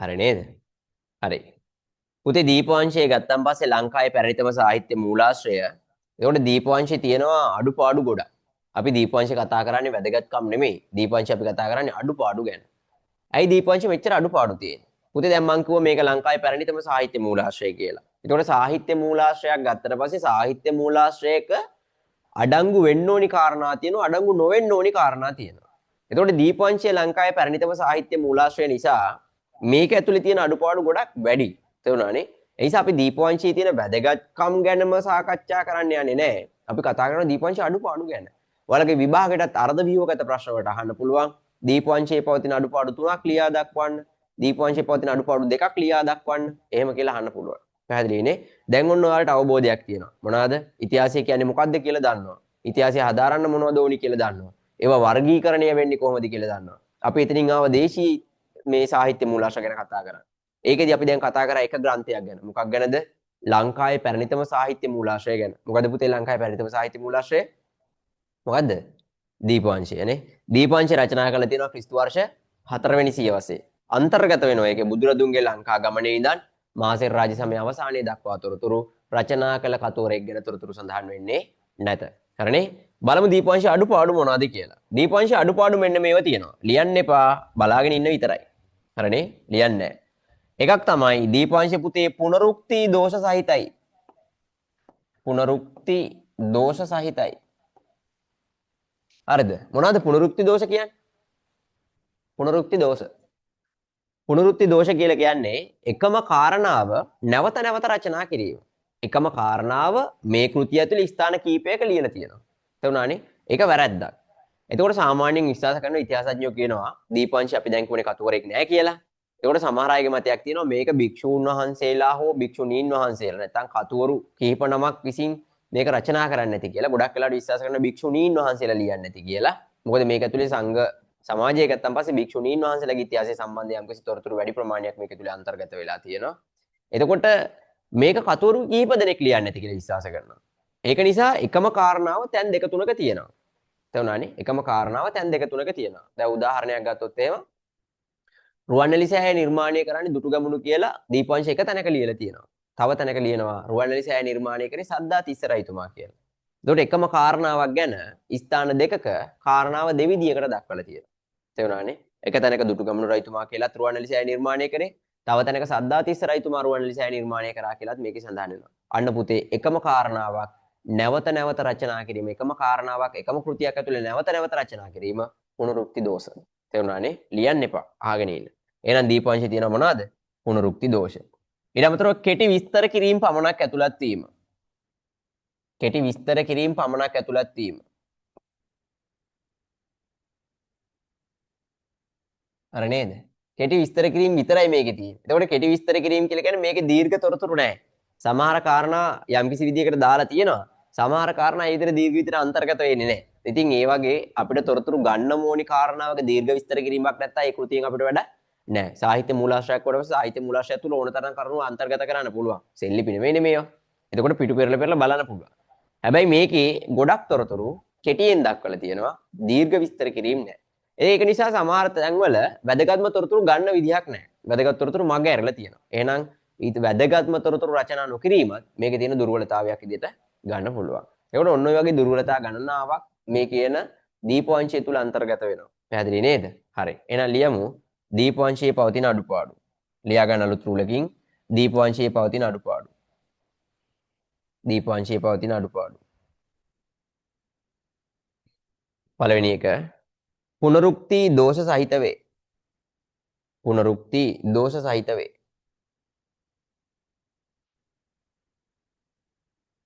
පුනරුක්ති දෝෂ සහිත වේ.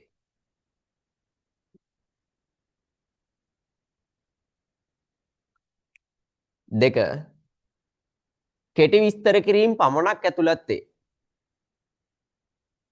කෙටි විස්තර කිරීම පමණක් ඇතුළත් වේ. කෙටි විස්තර කිරීම පමණක් ඇතුළත් වේ.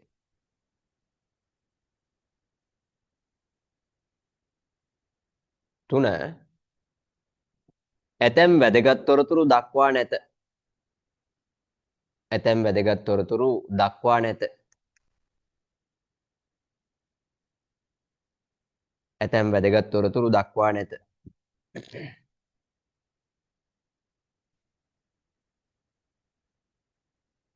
හතර ජනකතා සහ විශ්වාස ඇතුළත් වේ.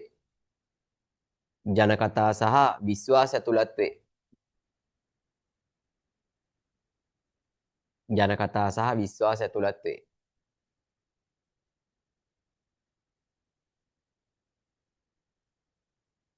පහ විධිමත් සැලසුමකින් තොර වේ. විධිමත් සැලසුමකින් තොර වේ. නැත්නම් තොරව රචනා කර තිබේ. විධිමත් සැලසුමකින් තොර වේ. එහෙම නැත්නම් විධිමත් සැලසුමකින් තොරව රචනා කර තිබේ.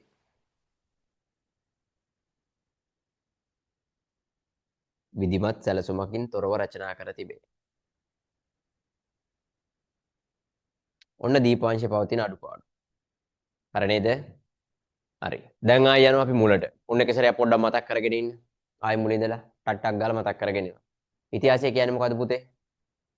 ඉතිහාසය කියලා කියන්නේ අතීත මිනිසුන්ගේ ක්‍රියාකාරකම් පිළිබඳ හදාරන විෂය. ඉතිහාසය හදාරන්න මොනවද ඕනි?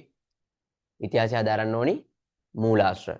මූලාශ්‍ර ප්‍රධාන කොටස් දෙකකට වර්ගීකරණය වෙනවා. සාහිත්‍ය මූලාශ්‍රයි, පුරාවිද්‍යා මූලාශ්‍රයි. සාහිත්‍ය මූලාශ්‍රයි, පුරාවිද්‍යා මූලාශ්‍රයි. සාහිත්‍ය මූලාශ්‍ර ආය කොටස් දෙකකට වර්ගීකරණය වෙනවා. දේශීය සාහිත්‍ය මූලාශ්‍රයි, විදේශීය සාහිත්‍ය මූලාශ්‍රයි. දේශීය සාහිත්‍ය මූලාශ්‍රයි, විදේශීය සාහිත්‍ය මූලාශ්‍රයි. හරිනේ? ඊළඟට අපි කතා කරේ දේශීය සාහිත්‍ය මූලාශ්‍ර ගැන. දේශීය සාහිත්‍ය මූලාශ්‍ර ගත්තම දේශීය සාහිත්‍ය මූලාශ්‍ර වල පැරණිතම සාහිත්‍ය මූලාශ්‍රය තමයි දීපවංශය. මොකද පැරණිතම සාහිත්‍ය මූලාශ්‍රය දීපවංශය. දීපවංශය රචනා කළ කාලය ක්‍රිස්තු වර්ෂ 4 වෙනි සියවස. ක්‍රිස්තු වර්ෂ 4 වෙනි සියවස. දීපවංශය රචනා කළ කතුවරයා එහෙම කෙනෙක් නැහැ. ඒක ගැන තොරතුරු සඳහන් වෙන්නේ නැහැ.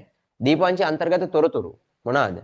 බුදුරදුන්ගේ ලංකා ගමනේ පටන් මහසෙන් රාජ සමයේ අවසානයේ දක්වා තොරතුරු සහ ලංකාවේ ශාසන ඉතිහාසය හා සම්බන්ධ කතා පුවත්. හරිනේ? බුදුරදුන්ගේ ලංකා ගමනේ පටන් මහසෙන් රාජ සමයේ අවසානයේ දක්වා තොරතුරු සහ ලංකාවේ ශාසන ඉතිහාසය සම්බන්ධ කතා පුවත්. අපි කතා කරේ දීපවංශයේ වැදගත්කම් නෙමෙයි දීපවංශයේ තියෙන අඩුපාඩු.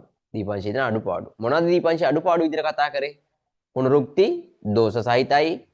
මතක් කරගන්න. පුනරුක්ති දෝෂ සහිතයි. කෙටි විස්තර කිරීම පමණක් ඇතුළත් වේ.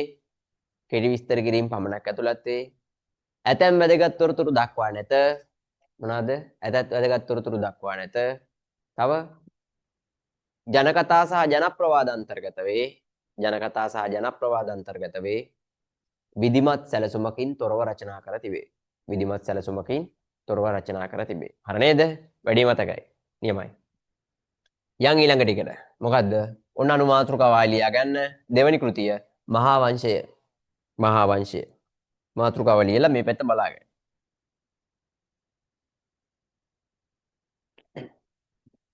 මහා වංශය. අපි මහා වංශයේත් අර වගේම දාගන්නවා. මොනවාද? මහා වංශයේ රචනා කළ කාලය ලියන්න එපා.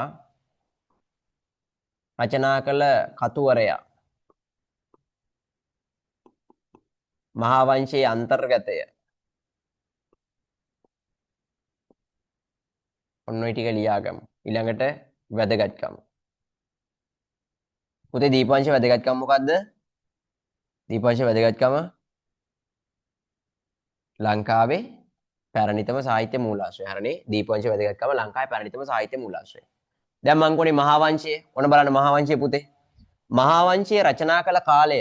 මේක රචනා කරන්නේ දීපවංශය රචනා කරාට පස්සේ. එහෙනම් මේක රචනා කරන්නේ ක්‍රිස්තු වර්ෂ 5 හෝ 6 වෙනි සියවසේදී.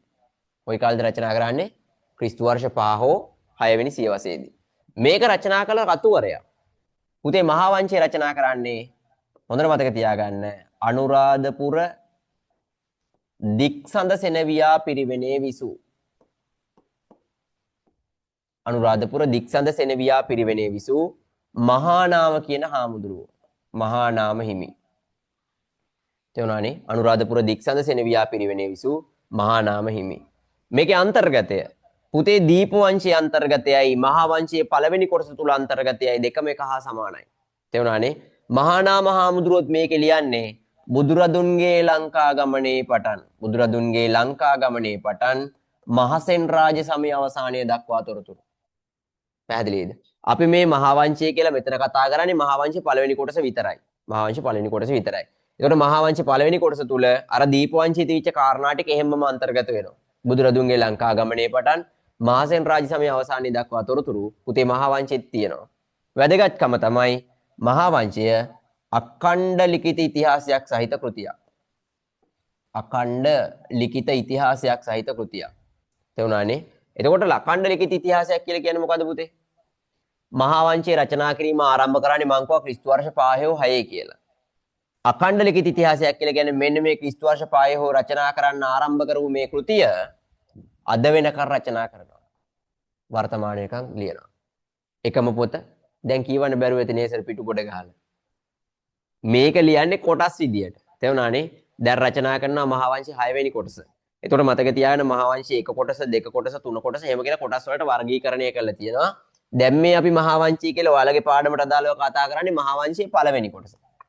මේ පළවෙනි කොටස තමයි මහා නාම හාමුදුරු රචනා කරන්නේ. තේරුණානේ? ඊට පස්සේ මේකේ දෙවෙනි කොටස ධම්මකිත්ති කියලා හාමුදුරු නමක් ලියනවා. තුන්වෙනි කොටසේ කතුවරයෙක් නැහැ. හතරවෙනි කොටසේ තිබ්බටුවාවේ සිද්ධාර්ථ බුද්ධ රක්කිත හාමුදුරු රචනා කරලා තියෙනවා. ඒ වගේ එක එක කොටස් රචනා කරගෙන ආවිල්ලා දැන් කතුරු මණ්ඩලයක් විසින් මහා වංශයේ කොටස් සම්පාදනය කරනවා. එතකොට එදා ඉඳන් අද වෙනකල් ලංකාව තුළ දේශපාලන ආගමික සහ අනිකුත් විශේෂ අවස්ථා සම්බන්ධ තොරතුරු මේ කෘතිය තුළ අන්තර්ගත කරලා තියෙනවා. තේරුණානේ? අපිට අනිත්‍ය වැඩක් නැහැ. උදාහරණ දාන්න අපි කොටස් දෙකක් විතර ගන්නවා සමහර අවස්ථාවල. අපි මෙතන දැන් වැදගත්කම කතා කරන්නේ මහා වංශයේ පළවෙනි කොටස ගැන. හරිනේ? දැන් මම කිව්වා දීප වංශය කියලා කියන්නේ අඩුපාඩු වලින් යුක්ත කෘතියක් කියලා. දැන් ඔයාලා ඒක දැක්කා.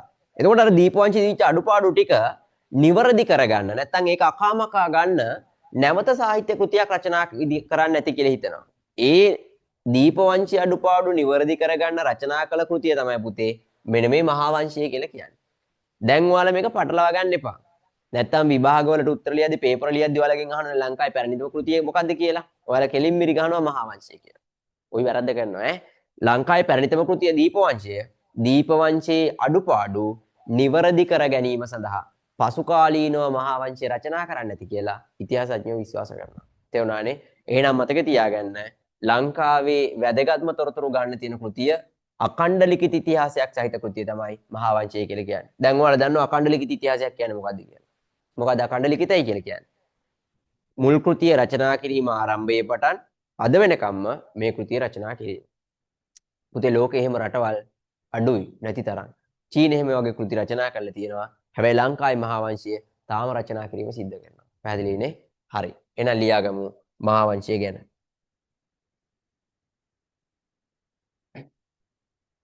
හරිනේ? මාතෘකාව ලියුවා. ලියන්න උතන. මහා වංශය කොටස් කීපයකින් යුතු කෘතියකි. නැත්නම් ග්‍රන්ථයකි. මහා වංශය කොටස් කීපයකින් යුතු ග්‍රන්ථයකි. ප්‍රශ්න තියෙනවා නම් chat එකට දාන්න. මහා වංශයේ කොටස් කීපයකින් යුතු ග්‍රන්ථයකි.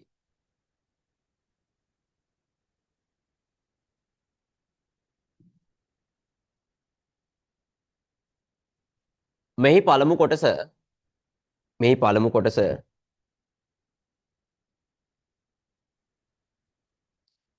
ක්‍රිස්තු වර්ෂ 5 හෝ 6 වන සියවසේදී. ක්‍රිස්තු වර්ෂ 5 හෝ 6 වන සියවසේදී. ක්‍රිස්තු වර්ෂ 5 හෝ 6 වන සියවසේදී. අනුරාධපුර දික්සඳ සෙනවියා පිරිවෙනේ විසූ. අනුරාධපුර දික්සඳ සෙනවියා පිරිවෙනේ විසූ. බෝඩ් එක බලලා ලියන්න හරියට. අනුරාධපුර දික්සඳ සෙනවියා පිරිවෙනේ විසූ.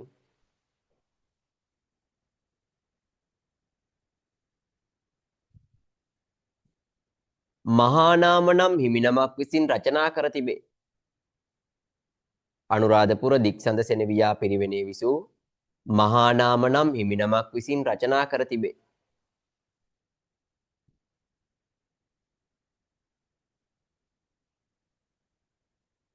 මහානාම නම් හිමිනමක් විසින් රචනා කර තිබේ.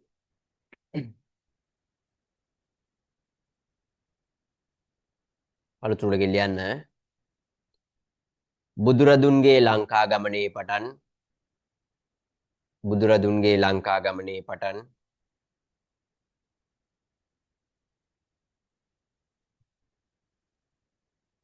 මහසෙන් රාජ සමයේ අවසානය දක්වා තොරතුරු මහසෙන් රාජ සමයේ අවසානය දක්වා තොරතුරු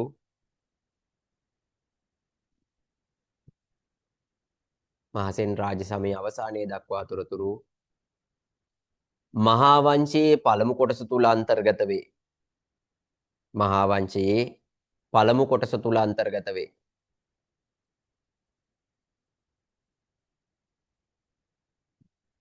මහා වංශයේ පළමු කොටස තුල අන්තර්ගත වේ.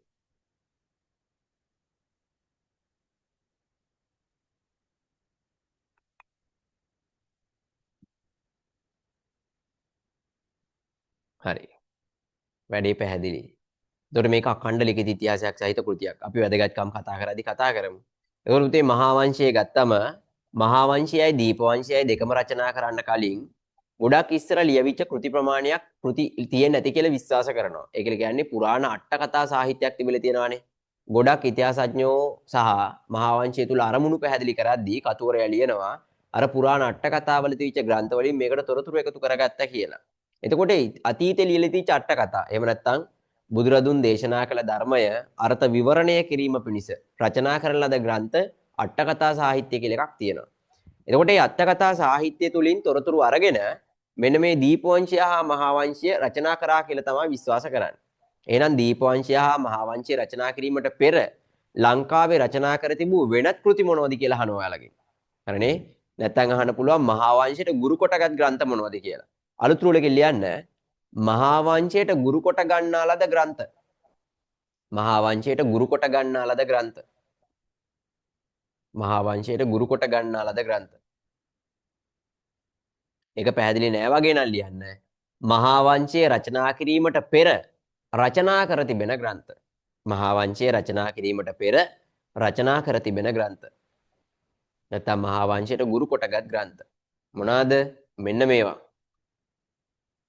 සීහල අට කතා, උත්තර විහාර අට කතා, විනය අට කතා, කුරුණ්ඩි අට කතා සහ රෝහණ විහාර අට කතා. අපිට මේවා ගන්න පුළුවන්. අන්න ලියා ගන්න පුතේ. සීහල අට කතා, සීහල අට කතා, උත්තර විහාර අට කතා, උත්තර විහාර අට කතා,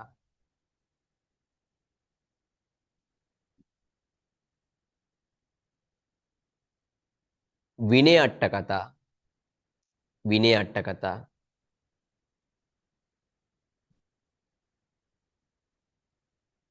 කුරුන්දි අට කතා, රෝහණ විහාර අට කතා, කුරුන්දි අට කතා, රෝහණ විහාර අට කතා.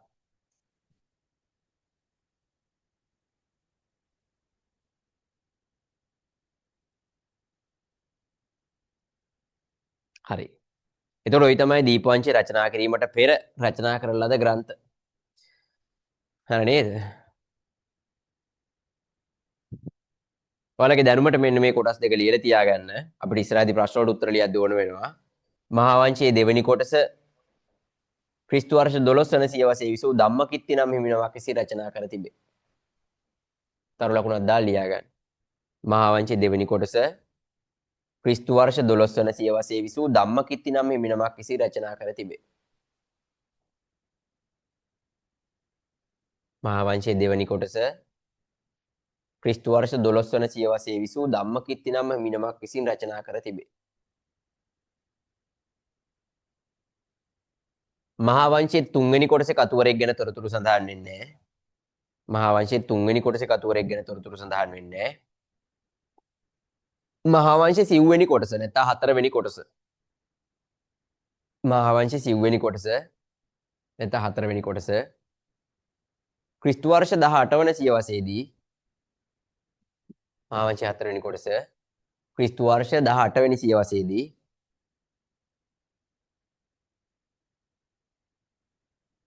තිබ්බටුවාවේ සිද්ධාර්ථ බුද්ධ රක්කිත තිබ්බටුවාවේ සිද්ධාර්ථ බුද්ධ රක්කිත තිබ්බටුවාවේ සිද්ධාර්ථ බුද්ධ රක්කිත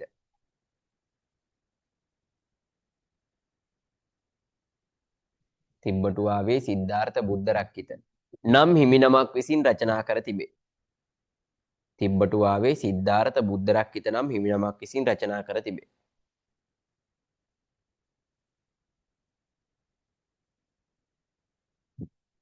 හරිනේ? හරි. එතන වැඩේ පැහැදිලි. හරි නේද? ඒ කොටස් ටික ඉවරයි. දැන් අපි පොඩ්ඩක් මතක් කරගෙන ඉමු පුතේ. නැත්තම් ওই කොටස් ටික ආයි අමතක වෙනවා. හරිනේ? ඔන්න ආයි මුලට යනවා. දැන් ආයි පොත මුලට පෙන්නන්න එපා. හරිනේ? ඒක ඇත වැඩේ කරන්න එපා. පොත මුලට පෙන්නන්න එපා. ඔන්න දැන් මතකෙන් කියන්න බලන්න. එතකොට ඔයාලට මේ කාරණාව ඔහොමම ඔළුවේ තියෙනවා. මොනවාද? ඉතිහාසය කියන්නේ මොකද්ද? ඉතිහාසය කියන්නේ මොකද්ද? අතීතයේ මිනිසුන්ගේ ක්‍රියාකාරකම් පිළිබඳ හදාරන විෂය. ඉතිහාසය කියන්නේ මොකද්ද? අතීත මිනිසුන්ගේ ක්‍රියාකාරකම් පිළිබඳ හදාරන විෂය. ඉතිහාසය හදාරන්න මොනවද ඕනේ? ඉතිහාසය හදාරන්න ඕනේ මූලාශ්‍ර. මොනවද ඕනේ? මූලාශ්‍ර. මූලාශ්‍ර ප්‍රධාන කොටස් කීයකට බෙදනවද? කීයකට බෙදනවද? මූලාශ්‍ර ප්‍රධාන කොටස් දෙකයි. මොනවද? සාහිත්‍ය මූලාශ්‍ර, පුරාවිද්‍යා මූලාශ්‍ර. මොනවද? සාහිත්‍ය මූලාශ්‍ර, පුරාවිද්‍යා මූලාශ්‍ර. හරිනේ? සාහිත්‍ය මූලාශ්‍ර අපි ආයු කොටස් දෙකකට බෙදුවා. මොනවද සාහිත්‍ය මූලාශ්‍ර කොටස් දෙක? දේශීය සාහිත්‍ය මූලාශ්‍ර, විදේශීය සාහිත්‍ය මූලාශ්‍ර. දේශීය සාහිත්‍ය මූලාශ්‍ර, විදේශීය සාහිත්‍ය මූලාශ්‍ර. හරිනේ? දේශීය සාහිත්‍ය මූලාශ්‍ර අතර අපි ගත්ත ග්‍රන්ථ දෙකක් ගැන කතා කරන්න. එකක් තමයි ලංකාවේ පැරණිතම සාහිත්‍ය මූලාශ්‍රය. මොකද පුතේ ලංකාවේ පැරණිතම සාහිත්‍ය මූලාශ්‍රය? ලංකාවේ පැරණිතම සාහිත්‍ය මූලාශ්‍රය දීපවංශය. දීපවංශය. රචනා කළ කාලය මතක් කරන්න පටස් ගාලා. රචනා කළ කාලය ක්‍රිස්තු වර්ෂ 4 වෙනි සියවස. 4 වෙනි සියවස. රචනා කළ කතුවරයා එහෙම කෙනෙක් සඳහන් වෙන්නේ නැහැ. දීපවංශයේ කතුවරයෙක් සඳහන් වෙන්නේ නැහැ. අන්තර්ගත තොරතුරු. අන්තර්ගත තොරතුරු. බුදුරදුන්ගේ ලංකා ගමනේ පටන් මහසෙන් රාජ්‍ය සමයේ අවසානයේ දක්වා තොරතුරු සහ මෙරට ශාසන ඉතිහාසයේ සම්බන්ධ කතා පුවත්. බුදුරදුන්ගේ ලංකා ගමනේ පටන් මහසෙන් රාජ්‍ය සමයේ අවසානයේ දක්වා තොරතුරු සහ මෙරට ශාසන ඉතිහාසය හා සම්බන්ධ කතා පුවත්. හරිනේ? හරි. ඊට පස්සේ අපි කතා කරා දීපවංශ අඩුපාඩු. ඔන්න මතක් කරන්න. දීපවංශ අඩුපාඩු. හතරක් හොඳට මතක නම් අන්න හරි. මොනවද දීපවංශ අඩුපාඩු? පුනරුක්ති දෝෂ සහිතයි. පුනරුක්ති දෝෂ සහිතයි. කෙටි විස්තර කිරීම පමණක් ඇතුළත් වේ. කෙටි විස්තර කිරීම පමණක් ඇතුළත් වේ. ඇතැම් වැදගත් තොරතුරු දක්වා නැත. ඇතැම් වැදගත් තොරතුරු දක්වා නැත. ජනකතා සහ ජනප්‍රවාද ඇතුළත් වේ. ජනකතා සහ ජනප්‍රවාද ඇතුළත් වේ. හරි නේද? විධිමත් සැලසුමකින් තොරව රචනා කර තිබේ. විධිමත් සැලසුමකින් තොරව රචනා කර තිබේ. හරිනේ? හරි. ඊට පස්සේ දීපවංශයේ අඩුපාඩු නිවැරදි කරගන්න රචනා කලා කෘතියක්. ඒකට කිව්ව මොකද්ද? මහා වංශය. මොකක්ද ඒකට කියන්නේ? මහා වංශය. මහා වංශයේ තියෙන වැදගත්කම තමයි ලංකාවේ අඛණ්ඩ ලිඛිත ඉතිහාසයක් සහිත කෘතිය තමයි මහා වංශය. අඛණ්ඩ ලිඛිත ඉතිහාසයක් සහිත කෘතිය තමයි මහා වංශය. මහා වංශයේ පළවෙනි කොටස රචනා කළ කාලය ක්‍රිස්තු වර්ෂ 5 හෝ 6. හරිනේ? මහා වංශයේ පළවෙනි කොටස රචනා කළ කාලය ක්‍රිස්තු වර්ෂ 5 හෝ 6. රචනා කළ කතුවරයා අනුරාධපුර දික්සඳ සෙනවියා පිරිවෙනේ විසූ මහානාම නම් හිමියන්. කවුද? අනුරාධපුර දික්සඳ සෙනවියා පිරිවෙනේ විසූ මහානාම නම් හිමියන්. හරනේ? හරි. මහා වංශයේ රචනා කිරීමට ගුරු කොටගත් ග්‍රන්ථ. මහා වංශයේ රචනා කිරීමට ගුරු කොටගත් ග්‍රන්ථ. සීහල අට්ඨ කතා, උත්තර විහාර අට්ඨ කතා, විනය අට්ඨ කතා. තුනක් මතක තිබ්බත් ඇති. සීහල අට්ඨ කතා, උත්තර විහාර අට්ඨ කතා, විනය අට්ඨ කතා. තව අමතර දෙකක් කොමන් කුරුන්දි අට්ඨ කතා සහ රෝහණ විහාර අට්ඨ කතා කියලා. හරිනේ? ඊළඟට මහා වංශයේ දෙවෙනි කොටස රචනා කරනවා කවුද? ධම්මකිත්ති කියලා හිමි නම. කාලය මතක නැතත් කමක් නැහැ පුතේ. මහා වංශයේ දෙවෙනි කොටස ධම්මකිත්ති කියලා හිමි නමක් ලියනවා. තුන්වෙනි කොටසේ කවුරේ නැහැ. මහා වංශයේ හතරවෙනි කොටස රචනා කරනවා තිබ්බටුවාවේ සිද්ධාර්ථ බුද්ධරක්කිත හාමුදුරුවෝ. මහා වංශයේ සිව්වෙනි කොටස නැත්නම් හතරවෙනි කොටස රචනා කරනවා තිබ්බටුවාවේ සිද්ධාර්ථ බුද්ධරක්කිත හාමුදුරුවෝ. ඔන්න මතක් කරා මුලින් ඉඳලා උතෙන්ට යනකම්. ඔච්චරයි කතා කරේ. හරිනේ? වැඩේ පැහැදිලි නේද? කට්ටිය කමෙන්ට් එකක් දාගෙන යන්න බලන්න. හරි නේද? ওই ටික උතෙන්ට යනකම් වැඩේ ගොඩ. අවුලක් නැහැ.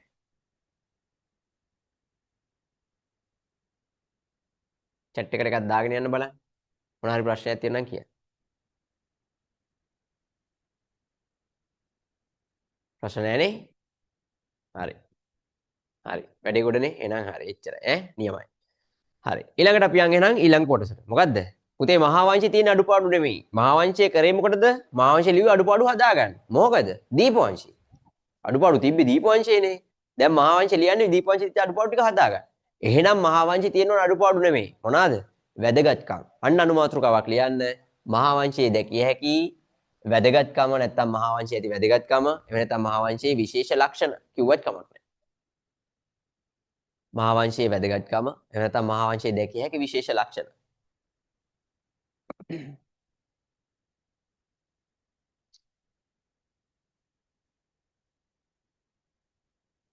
හරි නේද? තරුණ ලකුණු දාලා ලියන්න. පළවෙනි එක අඛණ්ඩ ලිඛිත ඉතිහාසයක් සහිත කෘතියක් වීම. අඛණ්ඩ ලිඛිත ඉතිහාසයක් සහිත කෘතියක් වීම. අඛණ්ඩ ලිඛිත ඉතිහාසයක් සහිත කෘතියක් වීම. බෝඩ් එකේ තියෙන ඒවාට අමතරව මම කියනවා. ඒක නිසා ලියා ගන්න හොඳේ. අඛණ්ඩ ලිඛිත ඉතිහාසයක් සහිත කෘතියක් වීම. දැන් ඔතෙන්ට ඕන නම් උදාහරණ විදිහට අර කාරණා දෙක ගන්න පුළුවන්. මොන දෙකද? මහා වංශයේ දෙවෙනි කොටස ධම්මකිත්ති හාමුදුරුවෝ ලිව්වා.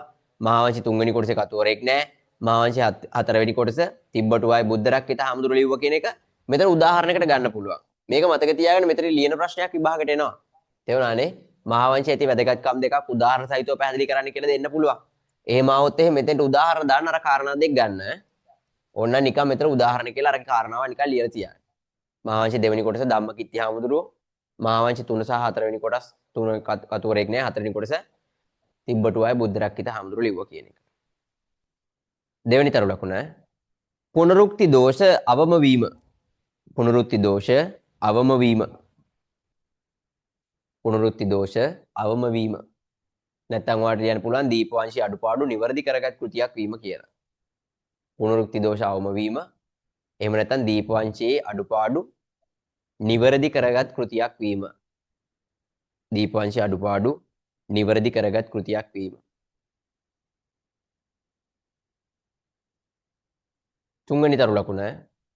තුන්වෙනි තරු ලකුණ මහා වංශයේ සඳහන් තොරතුරු මේ ටික ලියන්න අහගෙන බෝඩ් එකේ නෑ. මහා වංශයේ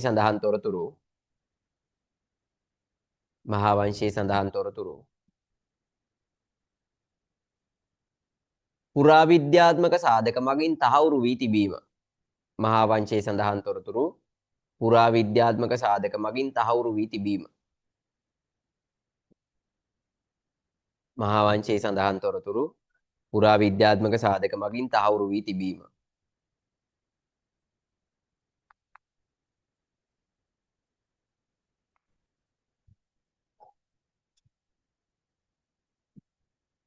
ඒකට ඕනම් උදාහරණයක් ලියා ගන්න පුළුවන් පුතේ. ඒ කියන්නේ උදාහරණ ගත්තොත් එහෙම දැන් ওই මහා වංශයේ තියෙන සමහර කාරණා අපිට සෙල්ලිපි සාධක මගින් සහ වෙනත් පුරාවිද්‍යාත්මක සාධක මගින් තහවුරු වෙලා තියෙනවා. මම නිකන් පොඩි උදාහරණයක් දෙන්නම්. මේක ලියා තියාගන්න ගැටලුවක් නැහැ. මොනවද දන්නවද? දැන් මහා වංශය ගත්තන් පස්සේ මහා වංශයේ තියෙන කාරණා කොපිගුණ පුරාවිද්‍යාත්මක සාධක මගින් තහවුරු වෙලා තියෙනවා කියලා. ඔයාලා අහලා තියෙනවා පළවෙනි විජේබාහු රජතුමා ගැන. පළවෙනි විජේබාහු. මේ පළවෙනි විජයබාහු රජතුමා ළමා කාලේදී ලොකු අභියෝග ගොඩකට මුහුණ දෙනවා. හරිද?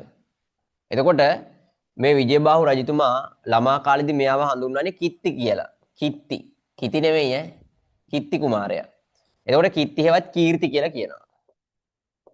මෙයා ඉතින් පුංචි කාලේ තීච්ච සතුරු තර්ජන නිසා මෙයාගේ අම්මයි තාත්තයි මෙයාව අරගෙන ආවිල්ලා මේ ලංකාවේ වනගත ප්‍රදේශවල නැත්තම් අනුරාධපුරයෙන් මෙහාට ගෙනල්ලි වෙලා මෙන්න මේ නිර්තදිග කලාපය තුල ජීවත් වෙනවා කැලේබද ප්‍රදේශයේ මෙයා හැංගගෙන.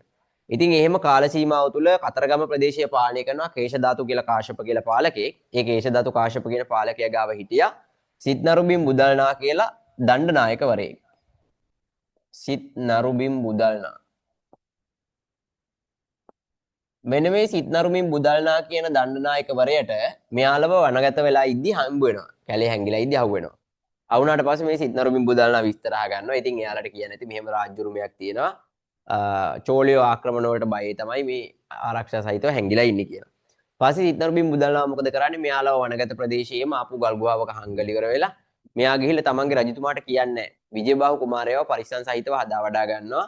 එයාගේ පවුලයටත් කන්න බොන්න ගෙනල්ලා දීලා ඔක්කොම කරන්නේ මේ සිත්නරුබිම් බුදල්නා. ඒක නිසා මොකද කරන්නේ? විජයබාහු රජතුමා පස්සේ කාලෙක රුහුණේ එක්සේසත් කළා. සිත්නරුබිම් බුදල්නාවන් එක්ක එකතු වෙලා ගිහිල්ලා අනුරාධපුරයේ චෝලියෝ පරාද කළා. ඊට පස්සේ ලංකාව නිදහස් කරගන්නවා. ඒ නිදහස් කරගෙන රාජ්‍යත්වයටපත් වුණාට පස්සේ තමන්ට කරපු උපකාරය වෙනුවෙන් මෙන්න මේ සිත්නරුබිම් බුදල්නාමන්ට දීමනා පූජා කිරීමක් කරනවා. හරි නේද? එහෙම දීපු දීමනා ගැන සහ මෙන්න මේ මෙයාගේ විජයබාහුගේ ළමා කාලය ගැන තොරතුරු සඳහන් වෙන පුරාවිද්‍යාත්මක මූලාශ්‍රයක් තියෙනවා. පනාකඩුව තඹසන්නස කියලා. මේක ඔයාලා අහලා තියෙනවා. පනාකඩුව තඹසන්නස. මෙන්න මේ පනාකඩුව තඹසන්නසේ සඳහන් මේ විස්තරය මහා වංශය තුලත් පුතේ ඒ විදිහටම අන්තර්ගත වෙලා තියෙනවා. පැහැදිලිද? මහා වංශය තුලත් ඒ විදිහටම අන්තර්ගත වෙලා තියෙනවා. අන්න එහෙනම් සාහිත්‍ය මූලාශ්‍රයේ සඳහන් තොරතුරු ටික නැත්නම් මහා වංශයේ සඳහන් තොරතුරු ටික පුරාවිද්‍යාත්මක සාධකයන් මගින් තහවුරු වෙලා තියෙනවා. ඔය එකක්. තව ওই වගේම තියෙනවා දේවනම් පිටිස්ස රජතුමාගේ කාල සීමාව තුළ මීදු හාමුදුරුවෝ ලංකාවට වැඩම කරනවා. ඒ වැඩම කරලා බුදුදහම ලංකාව තුළ ස්ථාපිත කරනවා. එතකොට පුරාවිද්‍යාත්මක සාධක මගින් ඒක තහවුරු වෙලා තිබ්බේ නැහැ කාලයක් යනකම්. එතකොට ඒ කාරණා තහවුරු වෙනවා රජගල විහාරේ කැණීම් කරද්දී හම්බ වෙනවා. මෙන්න මේ ඉදික ඉට්ටිය තෙර. එහෙම නැත්නම් ඔයාලා තියෙන මීදු හාමුදුරුවොත් එක්ක ආපු භික්ෂූන් වහන්සේලානේ. එතකොට ඒ ආපු ඉට්ටිය කියන හාමුදුරුවන්ගේ ධාතුන් සහ මීදු හාමුදුරුවන්ගේ ධාතුන් වහන්සේලා තැන්පත් කළ හදපු දාගැබක් සම්බන්ධ තොරතුරු සෙල්ලිප්පයකින් තහවුරු වෙලා තියෙනවා. එතන තිබිලා හම්බෙලා තියෙනවා ඉදික තෙරහ මහින්ද තෙරහ තුබේ කියලා ලියපු සෙල්ලිපියක්. ඒ කියන්නේ ඉත්තිය හාමුදුරුවන්ගේ ධාතුන් සහ මීදු හිමියන්ගේ ධාතුන් තැන්පත් කර නැත්නම් භස්මාවශේෂය තැන්පත් කර සකස් කරන ලද ස්තූපයයි තුබේ කියන්නේ ස්තූපයයි කියන අදහස සඳහන් කරලා තියෙනවා. එතකොට අපිට පැහැදිලි එහෙනම් ලංකාවේ මීදු හාමුදුරුවෝ වැඩම කළා බුදුදහම ලංකාව තුළ ස්ථාපිත කරන්න කටයුතු කරා කියන කන්න පුරාවිද්‍යාත්මක සාධක මගින් තහවුරු වෙලා තියෙනවා.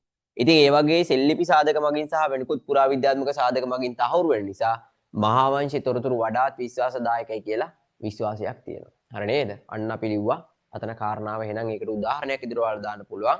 පළවෙනි විජයබාහු රජුගේ පනාකඩුව තඹසන්නස. හරිනේ? උතන උදාහරණයක් ඉදිරියට දාන්න පුළුවන්. පළවෙනි විජයබාහු රජුගේ පනාකඩුව තඹසන්නස. ඊළඟ එක. ඊළඟ තරු ලකුණ. ක්‍රිස්තු පූර්ව දෙවන සියවසෙන් පසු කාලීන තොරතුරු ඊළඟ තරු ලකුණ ක්‍රිස්තු පූර්ව දෙවන සියවසෙන් පසු කාලීන තොරතුරු ක්‍රිස්තු පූර්ව දෙවන සියවසෙන් පසු කාලීන තොරතුරු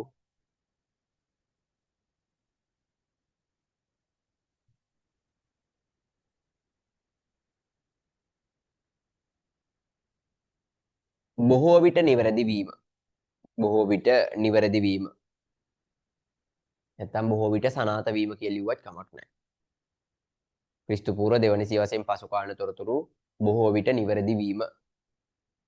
ඒක කියන්නේ ක්‍රිස්තු පූර්ව දෙවන සියවසෙන් පස්සේ ලංකාව ගැන මහා වංශීය අන්තර්ගත තොරතුරු අපිට පුරාවිද්‍යාත්මක සාධක හා වෙනත් සාධක මගින් ගොඩක් වෙලාවට තහවුරු වෙලා තියෙනවා ඇත්තයි කියලා. ඒක කියන්නේ දේවානම් පිටිස්ස රාජ්‍ය අවධියට අදාළ කාරණා ඒ වගේ දේවල්. එතකොට ඒක අපිට තහවුරු කරගන්නේ මහා වංශය තමයි. හරිනේ? හරි. එහෙම දෙයකට උදාහරණයක් අපිට ගන්න පුළුවන්. නැත්තම් මම ඔයාලට පොඩි කතාවක් කියන එක මතක තියාගන්න. උදාහරණ නොදැම්මත් කවන්නේ. එහෙම සාධක තහවුරු වෙන වෙලාවක්. ඒකද කියන්නේ ඔය ඉන්දියාවේ පුරාවිද්‍යාත්මක කැණීම් කරද්දී මුල් කාලේ ඉන්දියා පුරාවිද්‍යාත්මක කැණීම් කරලා තියෙනවා ජෝර්ජ් ටර්නර්, රීස් ඩේවිඩ් වගේ මහත්තුරු. ඒ කියන්නේ පුරාවිද්‍යාඥයෝ. ඊට අමතරව මුල් කාලේ ලංකාවෙත් ওই කැණීම් පුරාවිද්‍යාත්මක සාධක කරා HCP බෙල් වගේ අය. ඉතින් ඒ වගේ කටයුතු කරද්දී පොඩි ගැටලුවක් තිබ්බා. ගැටලුව තමයි ඉන්දියාවේ සෙල්ලිපි වල තියෙනවා දෙවන පිය පියදසි රාජා කියලා නමක් සඳහන් වෙලා. දෙවන පිය පියදසි රාජා. ලංකාවේ සෙල්ලිපි වල තියෙනවා දෙවන පිය පියදසි රාජා කියලා වචනයක්. දැන් උතන පොඩි ප්‍රශ්නයක් තිබ්බා. ඉන්දියාවේ පාලකෙක් ලංකාව පාලනය කරාද ලංකාවේ කෙනෙක් ඉන්දියාව පාලනය කරාද? මොකද දෙකේම දෙවන පිය පියදසි රාජා. ඉතින් ඒක නිසා ඕක ගැන තොරතුරු හෙව්වට ඒ තරම් මුල් කාරණාව කාටවත් ඕක අහුවෙලා තිබ්බේ නැහැ. හැබැයි ජෝර්ජ් ටර්නර් කියන පුද්ගලයා මූලික කරගෙන ලංකාවේ මහාවංශයේ පළවෙනි කොටස පුතේ ඉංග්‍රීසි භාෂාවට පරිවර්තනය කරනවා. පාලි භාෂාවෙන් තිබ්බේ. පාලි භාෂාවෙන් තිබිච්ච මහාවංශයේ පළවෙනි කොටස ඉංග්‍රීසි භාෂාවට පරිවර්තනය කරනවා ජෝර්ජ් ටර්නර්. ඊට පස්සේ එකතු වෙලා කට්ටිය ඊට අමතරව ලංකාවේ ඒ කඩුවේ සිසුමංගල හාමුදුරුවෝ ඊට පස්සේ ඒ වගේ පිරිසක් එකතු වෙලා විද්වත් අය මේක ඉංග්‍රීසි භාෂාවට පරිවර්තනය කරනවා. පරිවර්තනය කරද්දී ඔන්න ඔතෙන්දී අහුවෙනවා මහාවංශයේ තියෙනවා දෙවන පිය කියන අභිදාන නාමය ඉන්දියාවේ අශෝක අධිරාජ්‍යය විසින් ලංකාවේ දේවානම් පිය 30 නැත්නම් අපි කියන මේ 30ට භාවිතා කරන්න අවසර දුන්නා කියලා. ඒ 30 කියන ප්‍රාදේශීය පාලකයා දේවානම් පිය 30 බවට පත් වෙන්නේ අර අභිදාන නාමය භාවිතා කිරීමත් එක්ක. ඔතනින් තමයි අර ඉන්දියාවේ තිබිච්ච ඉතිහාසික ප්‍රශ්නයයි ලංකාවේ තිබිච්ච ඓතිහාසික ප්‍රශ්නයයි දෙකම විසඳෙන්නේ. තේරුණානේ? එතකොට මහාවංශය තුල තමයි සඳහන් වෙන්නේ ඉන්දියා අශෝක අධිරාජ්‍යය භාවිතා කළ දෙවන පිය එහෙම නැත්නම් දෙවියන්ට ප්‍රිය වූ කියන අභිදාන නාමය ලංකාවේ 30 කියන පාලකයට භාවිතා කරන්න රජතුමා ඉන්දියාවේ අවසර ලබා දුන්නා කියලා. පැහැදිලිද? එතකොට ඔන්න ඔය වගේ වැදගත් කාරණා කතා කරද්දී ලංකාවේ මහාවංශය වැදගත් වෙනවා පුතේ. අපේ රටේ මහාවංශය ගත්තම ඉන්දියාවේ ඉතිහාසය ගොඩනගන්නත් ලොකු දායකත්වයක් ලැබිලා තියෙනවා. හරි නේද? ඒ නිසා මේක ලොකු වැදගත් කෘතියක් විදිහට සලකනවා. ක්‍රිස්තු පූර්ව දෙවන සියවසෙන් පස්සේ කාලින තොරතුරු මේක ඇත්තයි කියලා ඔප්පු වෙන්න සාධක ගොඩක් තියෙනවා. හරිනේ? හරි. එහෙනම් වැඩේ ඔතන හරි. මහාවංශයේ වැදගත්කම් ටික ඔයාලා ලියාගත්තා. පැහැදිලිනේ? හරි. දැන් මම හිතනවා ඔන්න දැන් ප්‍රධාන කාරණා ගණනාවකට ඇවිල්ලි ඉවරයි. අපි ප්‍රධාන කාරණා ගණනාවක් කතා කරා. ඒ ටික ගැන දැන් ඔයාලට හොඳ අවබෝධයක් තියෙනවා. තේරුණා නේද? ආයි මුලින් ඉඳලා කොටස් ටික මතක් කරගෙන ආවොත් එහෙම ඒ ටිකේ හොඳ සාරාංශයක් ගන්න පුළුවන්. පැහැදිලිනේ? ඔයාලට සතුටුදායක වැඩේ තමයි ඒක. ඒකල කියන්නේ අද දවසේ කතා කරපු ඔය කියන කාරණා ටිකට හොඳ මතකයක් ඔයාලට තියෙනවා. හරි නේද? තා පුංචි කාරණා ටිකක් ඉතින් දේශීය සාහිත්‍ය මූලාශ්‍ර කතා කරද්දී තියෙනවා. ඒ තමයි අපේ රටේ වැදගත් වෙන සාහිත්‍ය කෘති ගණනාවක් තියෙනවා. ඒක විවිධ යුගයන් වල විවිධ අරමුණු පදනම් කරගෙන රචනා වෙච්ච කෘති තියෙනවා. ඔයාලට නිබන්ධනය ලැබුණම ඒ නිබන්ධනය තුල ඒ කෘති ගැන විශේෂ තොරතුරු සඳහන් වෙලා තියෙනවා. තේරුණානේ? රචනා කළ යුගයන්, ඒවැ කතුවරු, ඒ කෘතිය තුල අන්තර්ගත වෙලා තියෙන තොරතුරු මොනවද කියන එක සම්බන්ධයෙන් වැදගත් කාරණා ඔයාලගේ නිබන්ධනය ඇතුලේ තියෙනවා. නිසා නිබන්ධනය වැදගත්. ඔයාලගේ පෙළ පොතට අමතර කාරණා ගොඩක් ඒවා ඒ නිබන්ධනය තුල අන්තර්ගත කරලා තියෙනවා. ඊළඟට පෙළ පොතේ ඡේද විදියට ලොකු විස්තරාත්මකව දීලා තියෙන කාරණා කියවන්න ගියාම එපා වෙනවනේ. සමහරවිට දහවසර පොත පෙළ බැලුවා නම් ඔයාලට තේරෙන්නේ නැති කාරණා විශාල ප්‍රමාණයක් පාඩම් 10 ඒවා දාලා තියෙනවා. කොහොමද මේව හිතාගන්නේ කියලා හිතා ගන්නවත් බෑ. හැබැයි පුතේ නිබන්ධනය තුල ඔය හැම කාරණාවක්ම එකිනෙකට වෙන් කළා කොටස් වලට කඩලා වගුගත කරලා තේරුණා නේද? ලස්සනට හදලා තියෙනවා ඔයාලට තේරුම් ගන්න පුළුවන් විදියට. ඒතකොට ඔයාලා නිබන්ධනය අරගෙන එක් පාඩමට එක් නිබන්ධනයක් ගන්න තියෙනවා. ඒක ඔයාලට සම්පූර්ණයෙන්ම කියවුවට පස්සේ එක පාඩමක් ඇතුලේ ඔයාලා පාඩම් කරගන්න ඕනේ කොටස් ටික මොනවද කියලා අවබෝධයක් ගන්න පුළුවන්. ඊට අමතරව විශේෂ දෙයක් කරලා තියෙනවා. ඒ තමයි අපේ නිබන්ධනය ඇතුලේ 2016 ඉඳලා 2024 අවුරුද්ද ගිය අවුරුද්ද වෙනකන් සියලුම විභාග ප්‍රශ්න පත්‍රවල මෙන්න මේ පාඩම් ඒකක වලින් හැදිච්ච ප්‍රශ්න ටික එකිනෙකට වෙන් කරලා දාලා තියෙනවා. තේරුණානේ? එකිනෙකට වෙන් කරලා දාලා තියෙනවා 2016න් 10 වසරේ පළවෙනි පාඩමේ හැදිච්ච ප්‍රශ්නේ මොකද්ද? 2017 අවුරුද්දට පළවෙනි පාඩමෙන් හැදිච්ච ප්‍රශ්න මොකද්ද? 2018 අවුරුද්දට මොකද්ද? 2019ට මොකද්ද? එහෙම කියලා 24ට වෙනකන් ආපු විභාග ප්‍රශ්න ටික වෙන වෙනම දාලා තියෙනවා. කෙටි ප්‍රශ්න MCQ මොනවද? ලියන ප්‍රශ්න මොනවද කියලා. හරි නේද? පාස් පේපර් ගත්තත් නැතත් පළවෙනි පාඩමට දාලා හැදිච්ච ප්‍රශ්න ටික අධ්‍යයනය කරාම ඔයාට හොඳ අවබෝධයක් එනවා. ඊළඟට සාමාන්‍ය පෙළ විභාගෙට අපි ලේස්ති වෙන්න ඕනි මොන ප්‍රශ්නයකටද? පැහැදිලි නේද? එතකොට ඒ වගේ විධිමත් විදිහට හදලා තියෙනවා. ඔයාලට සම්පූර්ණයෙන්ම නිබන්ධනය ගත්තට පස්සේ ඔක්කොම වැඩ ටික කවර් වෙනවා. තේරුණා නේද? පාඩම් කරන්න ඕනි කාරණා අමතර දැනුමට අමතර කාරණා ඇතුළේ ওই සමස්තය මේක ඇතුලේ තියෙනවා. මේ දැන් ඔයාලට පෙන්නපු පින්තූර පවා නිබන්ධනයට දාලා ඒක විධිමත් විදිහට හදලා තියෙනවා. ඔයාලගේ අවබෝධය වැඩි වෙන විදිය. හරි නේද? මම අර කියපු විදිහට පන්ති ගුණාට පස්සේ ඔයාලා මේ මැසේජ් එකක් දාලා තියන්න. ඒක මේ ඉන්බොක්ස් මැසේජ් එකක් විදිහට ගෲප් එකට ඔයාලගේ විස්තර දාන්න එපා. ඒක ඔයාලගේ ඉන්බොක්ස් මැසේජ් එකක් විදිහට දාලා තියන්න. මට නිබන්ධනය ඕනේ. මෙන්න මගේ ඇඩ්‍රස් එක. තේරුණානේ? ඒක ඉන්බොක්ස් මැසේජ් එක ඔය ඔයාලගේ ගෲප් එකේ ඇඩ්මින් දාලා තියෙන නම්බර් එකට දාලා තියන්න. අපි එතකොට ඔයාලට ඒක ලැබෙන්නේ සලස්සන්න. හරි නේද? හරි. එතකොට මේ ටික මතක තියාගන්න. ඒක අරගෙන පාඩම් කරගත්තට පස්සේ ওই පොතේ තියෙන සමස්ත කාරණා ටිකම ඔක්කොම ටික අර තියෙන කාරණා ටික බදාගෙන දැඟලන දෙයක් නැහැ. හරි. දැන් උන පාඩමේ තව අවසාන හරිය ඉන්නේ අපි දැන්. තා පුංචි කොටසක් තියෙනවා. මොකද්ද කොටස? ඒ තමයි පුතේ මේ මහා වංශය රචනා කරාට පස්සේ මහා වංශයේ පාලියෙන් රචනා කරේ. මහා වංශය රචනා කරේ පාලියෙන්. එතකොට මේ පාලියෙන් රචනා කරලා තියෙන මහා වංශයේ සමහර කාරණා සාමාන්‍ය ජනතාවට තේරුම් ගන්න අපහසු තැන් තියෙනවා. ඒකද කියන්නේ මහා වංශය තුල සඳහන් කරලා තියෙන කාරණාවල සමහර තැන්වල අර්ථය විවරණය කරගන්න බෑ. ඒකද කියන්නේ ඒ තොරතුරු දීලා තියෙන එක විතරයි කෙනෙකුට ඒකේ අර්ථය මොකක්ද කියලා තේරුම් ගන්න අපහසුයි. ඒක නිසා මොකද වෙන්නේ? මහා වංශය රචනා කිරීමෙන් පසු ශතවර්ෂ 4කට විතර පස්සේ රචනා කරනවා පුතේ තව කෘතියක්. ඒ කෘතිය ලියන්නේ මෙන්න මේ මහා වංශය තුල අර්ථය විවරණය කරගන්න බැරි පදවල අර්ථ විවරණය කරන්න. ඒක කියන්නේ මහා වංශයේ සමහර පදවල අපි තේරුම දන්නේ නැහැ. ඒ තේරුම දන්නේ නැති පදවල තේරුම විස්තරාත්මකව දක්වන්න ලියනවා කෘතියක්. ඒකට අපි කියනවා මහා වංශ ටීකාව. මහා වංශ ටීකාව. එහෙම නැත්නම් මේකට නමක් කියනවා පුතේ වංශත්තප්පකාසිනිය. හරිනේ? වංශත්තප්පකාසිනිය. මේ වංශත්තප්පකාසිනිය කියන කෘතිය ලියන්නේ මහා වංශයේ අර්ථ විවරණය කරන්න. තේරුණානේ? අර්ථය නොදන්න පදවල අර්ථ විවරණය කරන්න. අපි ඒක ගැන ලියමුකෝ. ඉස්සෙල්ලා මම පොඩි උදාහරණයක් දෙන්න. එතකොට වැඩේ තේරෙයි. මොකද්ද? මහා වංශයේ තියෙනවා පණ්ඩුකාභය රජු විසින් පණ්ඩුකාභය රජු විසින් සොත්තිශාලා නිර්මාණය කරා කියලා. මොනවාද? සොත්තිශාලා. මේක කිව්වමත් අහගෙන ඉන්නකොට සමහරට hina යනවා පුළුවන්. මොකක්ද යකෝ ඒ? සොත්තිශාලා. පණ්ඩුකාභය රජතුමා සොත්තිශාලා හැදුවා කියලා කියනවා. දැන් අපි දන්නේ සොත්තිශාලා කියන්නේ මොනවද කියලා. නේ? මහාවංශ ටීකාවේ තියෙනවා පුතේ සොත්තිශාලා කියලා කියන්නේ පණ්ඩුකාභය රජතුමාගේ කාලේ ලංකාවේ හිටවලු බ්‍රාහ්මණ කියලා ආගමික කණ්ඩායමක්. මොන ආගමිකද? බ්‍රාහ්මණ.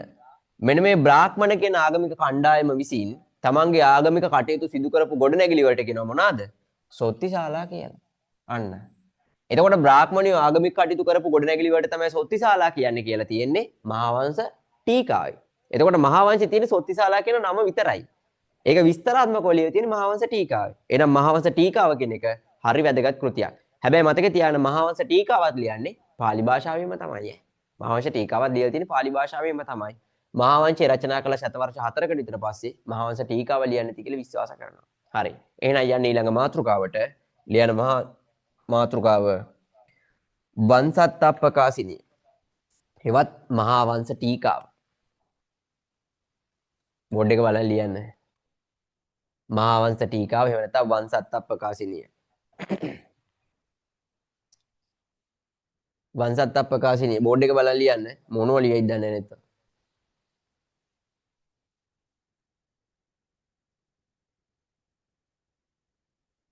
හරිනේ? ඒක යටතේ ලියන්න. මහා වංශයේ අර්ථ විවරණය කිරීම සඳහා මහා වංශය අර්ථ විවරණය කිරීම සඳහා මහා වංශය අර්ථ විවරණය කිරීම සඳහා මහා වංශය අර්ථ විවරණය කිරීම සඳහා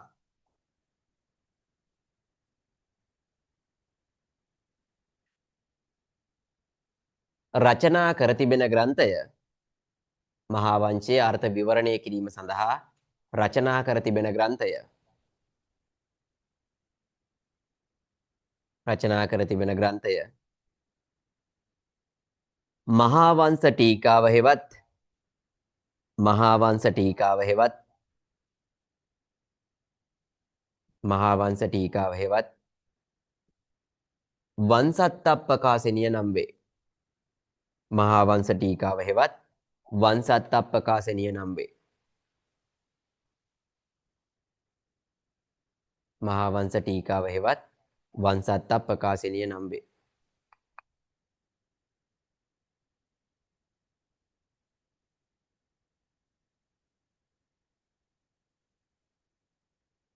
හරිනේ? හරි. ඔන්න තෙන්ටරකන් අපි කතා කරා දේශීය සාහිත්‍ය මූලාශ්‍ර ගැන. තේරුණානේ? යම් පුංචි සාරාංශයකට. ලියලි ඉවරයි. පොත පැත්තකින් තියුව වහලා. දැන් මේ පැත්ත බලාගත්ත හරියට. හරි නේද? හරි. දැන් ඔන්න ආපු සැරයක් අපි පොඩි මතක් කිරීමක් කරගෙන යන ඔක්කොම ටික ඔන්න මම ආයෙ සැරයක් දිගට ඔක්කොම ටික මතක් කරගෙන යනවා. පන්තියේදී අතරමැදදී සම්බන්ධ වෙච්ච අය පොඩි ගැටලුවක් තියෙනවා නම් ඔන්න දැන් ඒ ටික හොඳට අවධානයෙන් අහගෙන ඉන්න. හොඳට අවධානයෙන් අහගෙන ඉඳලා ඔලුවට දාගන්න. පන්තියේ මුලින් ඉඳලා සම්බන්ධ වෙච්ච අය ඉන්නවනේ. අන්නේ මුලින් ඉඳලා සම්බන්ධ වෙච්ච අයත් මේක හොඳට අහගෙන ඉන්න. එතකොට අර මූලික කාරණා ටික ආයි ඔලුවට වැටේ හොඳට. පැහැදිලිද? හරි. ඔන්න පොත් ටික වැහුවා. ඔක්කොම පැත්තකින් තිබ්බා. දැන් මේක විතරක් අහගෙන හිටියා මේක බලාගෙන. හොඳට අහගෙන ඉන්නේ. ඉතිහාසය කියලා කියන්නේ මොකද්ද? අපි කතා කරා ඉතිහාසය යනු. දැන් මතක් කරගන්න. ඉතිහාසය කියලා කියන්නේ මොකද්ද? අතීතයේ ජීවත් වෙච්ච මිනිසුන්ගේ ක්‍රියාකාරකම් පිළිබඳ හදාරන විෂය. අතීතයේ ජීවත් වූ මිනිසුන්ගේ ක්‍රියාකාරකම් පිළිබඳ හදාරන විෂය. ඉතිහාසය පිළිබඳ හදාරන්න මොනවද ඕනි අපිට? මොනවද ඕනි? අපිට ඕනි මූලාශ්‍ර ඕනි. මොනවද ඕනි? මූලාශ්‍ර ඕනි. පුතේ ඉතිහාසය හදාරන්න යොදා ගන්න මූලාශ්‍ර ප්‍රධාන කොටස් දෙකකට වර්ගීකරණය කරා. ප්‍රධාන කොටස් දෙකකට වර්ගීකරණය කරා. මොනවාද? දේශීය සාහිත්‍ය මූලාශ්‍රයි, සාහිත්‍ය මූලාශ්‍රයි, පුරාවිද්‍යා මූලාශ්‍රයි. සාහිත්‍ය මූලාශ්‍රයි, පුරාවිද්‍යා මූලාශ්‍රයි. තේරුණානේ? ඉතිහාසය කියලා කියන්නේ අතීත මිනිස්සුන්ගේ ක්‍රියාකාරකම් පිළිබඳ හදාරන විෂය. අතීත මිනිස්සුන්ගේ ක්‍රියාකාරකම් පිළිබඳ හදාරන්න අපිට මූලාශ්‍ර ඕනි. අපි මූලාශ්‍ර ප්‍රධාන කොටස් දෙකකට බෙදුවා. සාහිත්‍ය මූලාශ්‍රයි, පුරාවිද්‍යා මූලාශ්‍රයි. සාහිත්‍ය මූලාශ්‍ර අපි නැවත කොටස් දෙකකට බෙදුවා. දේශීය සාහිත්‍ය මූලාශ්‍රයි, විදේශීය සාහිත්‍ය මූලාශ්‍රයි කියලා. දේශීය සාහිත්‍ය මූලාශ්‍රයි, විදේශීය සාහිත්‍ය මූලාශ්‍රයි කියලා. අපි දේශීය සාහිත්‍ය මූලාශ්‍ර දෙකක් ගැන කතා කරා. වැදගත්කම් දෙකක් කතා කරා දේශීය සාහිත්‍ය මූලාශ්‍ර. එකක් තමයි දීපවංශය. දීපවංශය. දීපවංශයේ විස්තරය මොකද්ද කතා කරේ? දීපවංශය කියලා කියන්නේ ලංකාවේ පැරණිතම සාහිත්‍ය මූලාශ්‍රය. රචනා කරලා තියෙන ක්‍රිස්තු වර්ෂ 4 වෙනි සියවසේ. රචනා කළ කතුවරයෙක් ගැන තොරතුරු සඳහන් වෙන්නේ නැහැ. මේකේ අන්තර්ගත වෙනවා බුදුරදුන්ගේ ලංකා ගමනේ පටන් මහසෙන් රාජ සමයේ අවසානය දක්වා තොරතුරු සහ ලංකාවේ ශාසන ඉතිහාසය සම්බන්ධ කතා පුවත්. හරිනේ? ඊට පස්සේ අපි කතා කරා දීපවංශයේ මොනවාද? අඩුපාඩු. දීපවංශයේ අඩුපාඩු. මොනවාද දීපවංශයේ අඩුපාඩු විදිහට කතා කරේ? පුනරුක්ති දෝෂ සහිතයි.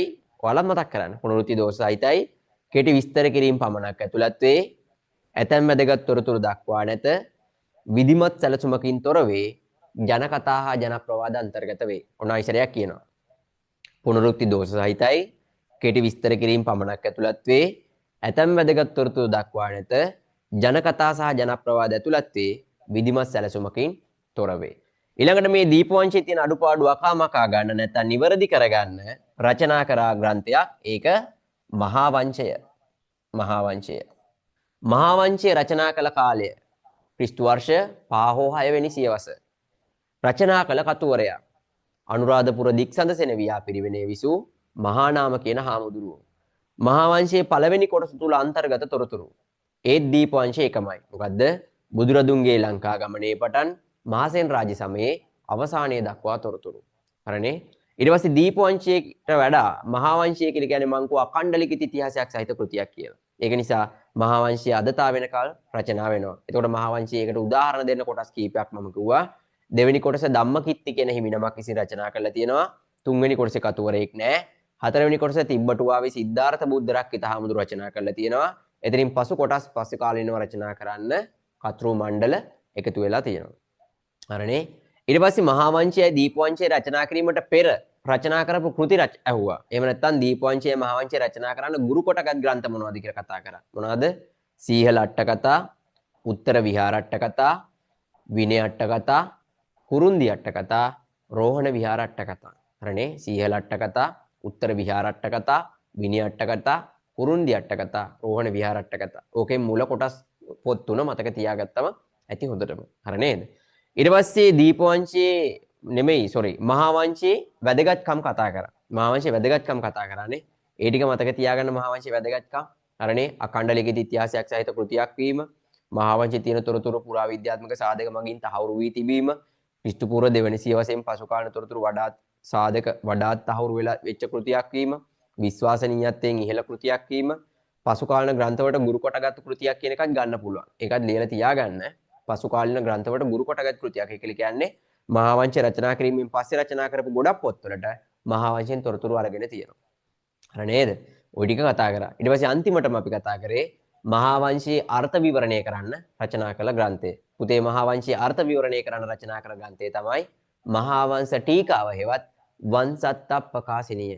හරිනේ? මහා වංශයේ අර්ථ විවරණය කරන්න රචනා කළ ග්‍රන්ථය මහා වංශ ටීකාව හෙවත් වංසත්තප්පකාසිනිය. පැහැදිලි නේ වැඩේ? හරි. එහෙනම් අද දවසේ අපි වැඩපිළිවෙල මෙතනින් ඉවර කරනවා. දැන් මම ඔයාලට කාරණා කීපයක් කිව්වා. ඒ තමයි නිබන්ධනයේට අදාළ කොටස් ටික නැත්නම් නිබන්ධනය ඔයාලට PDF එකක් ගන්නත් පුළුවන්. එහෙම නැත්නම් ඔයාලට ගෙදරට ගෙන්න ගන්නත් පුළුවන්. ওই දෙකෙන් ඕන එකක් කරන්න ඔයාලා inbox message එකක් දාලා තියන්න. අද දවසේ කතා කරපු කාරණා ටික දෛනිකව දවසකට විනාඩි 5 ගානේ පුතේ ආයි මතක් කරන්න. ඔකට ෂෝට් නෝට් එකක් ගහලා ඉවර කරලා තියාගන්න. තේරුණා නේද? ඒ වැඩ ටික සම්පූර්ණ කරලා තියාගන්න. ලබන සතියේත් මේ වෙලාවට පන්ති තියෙනවා. වෙලාව වෙනස් වුණොත් එහෙම අපි group වලට දැනුවත් කරනවා. ඒ වෙලාවට link එක දැම්මන් පස්සේ ඒකට සම්බන්ධ වෙන්න. හරි. එහෙනම් අද දවසේ වැඩ ටිකත් එක්ක සම්බන්ධ වුණාට ඔයාලට ගොඩක් ස්තුතියි. මේක ඔයාලගේ වැඩක්. ගැම්මට වැඩ ටික කරගෙන යන්න මේ ආරම්භයේ දිගටම තියාගන්න. සාමාන්‍ය පෙළ විභාගේ ලියලි වරුණා කමං මේ වැඩි ඉවර කරන්න එදාට. එතකන් 10 11 දෙකටම ওই විදිහට රැඳිලා ඉන්න. එහෙම වුණොත් මේක ගොඩ දා ගන්න පුළුවන් වැඩක්. හරි නේද? හරි. එහෙනම් හැමෝටම ජය වේවා. බුත් සරණයි. සුබ රාත්‍රියක් වේවා.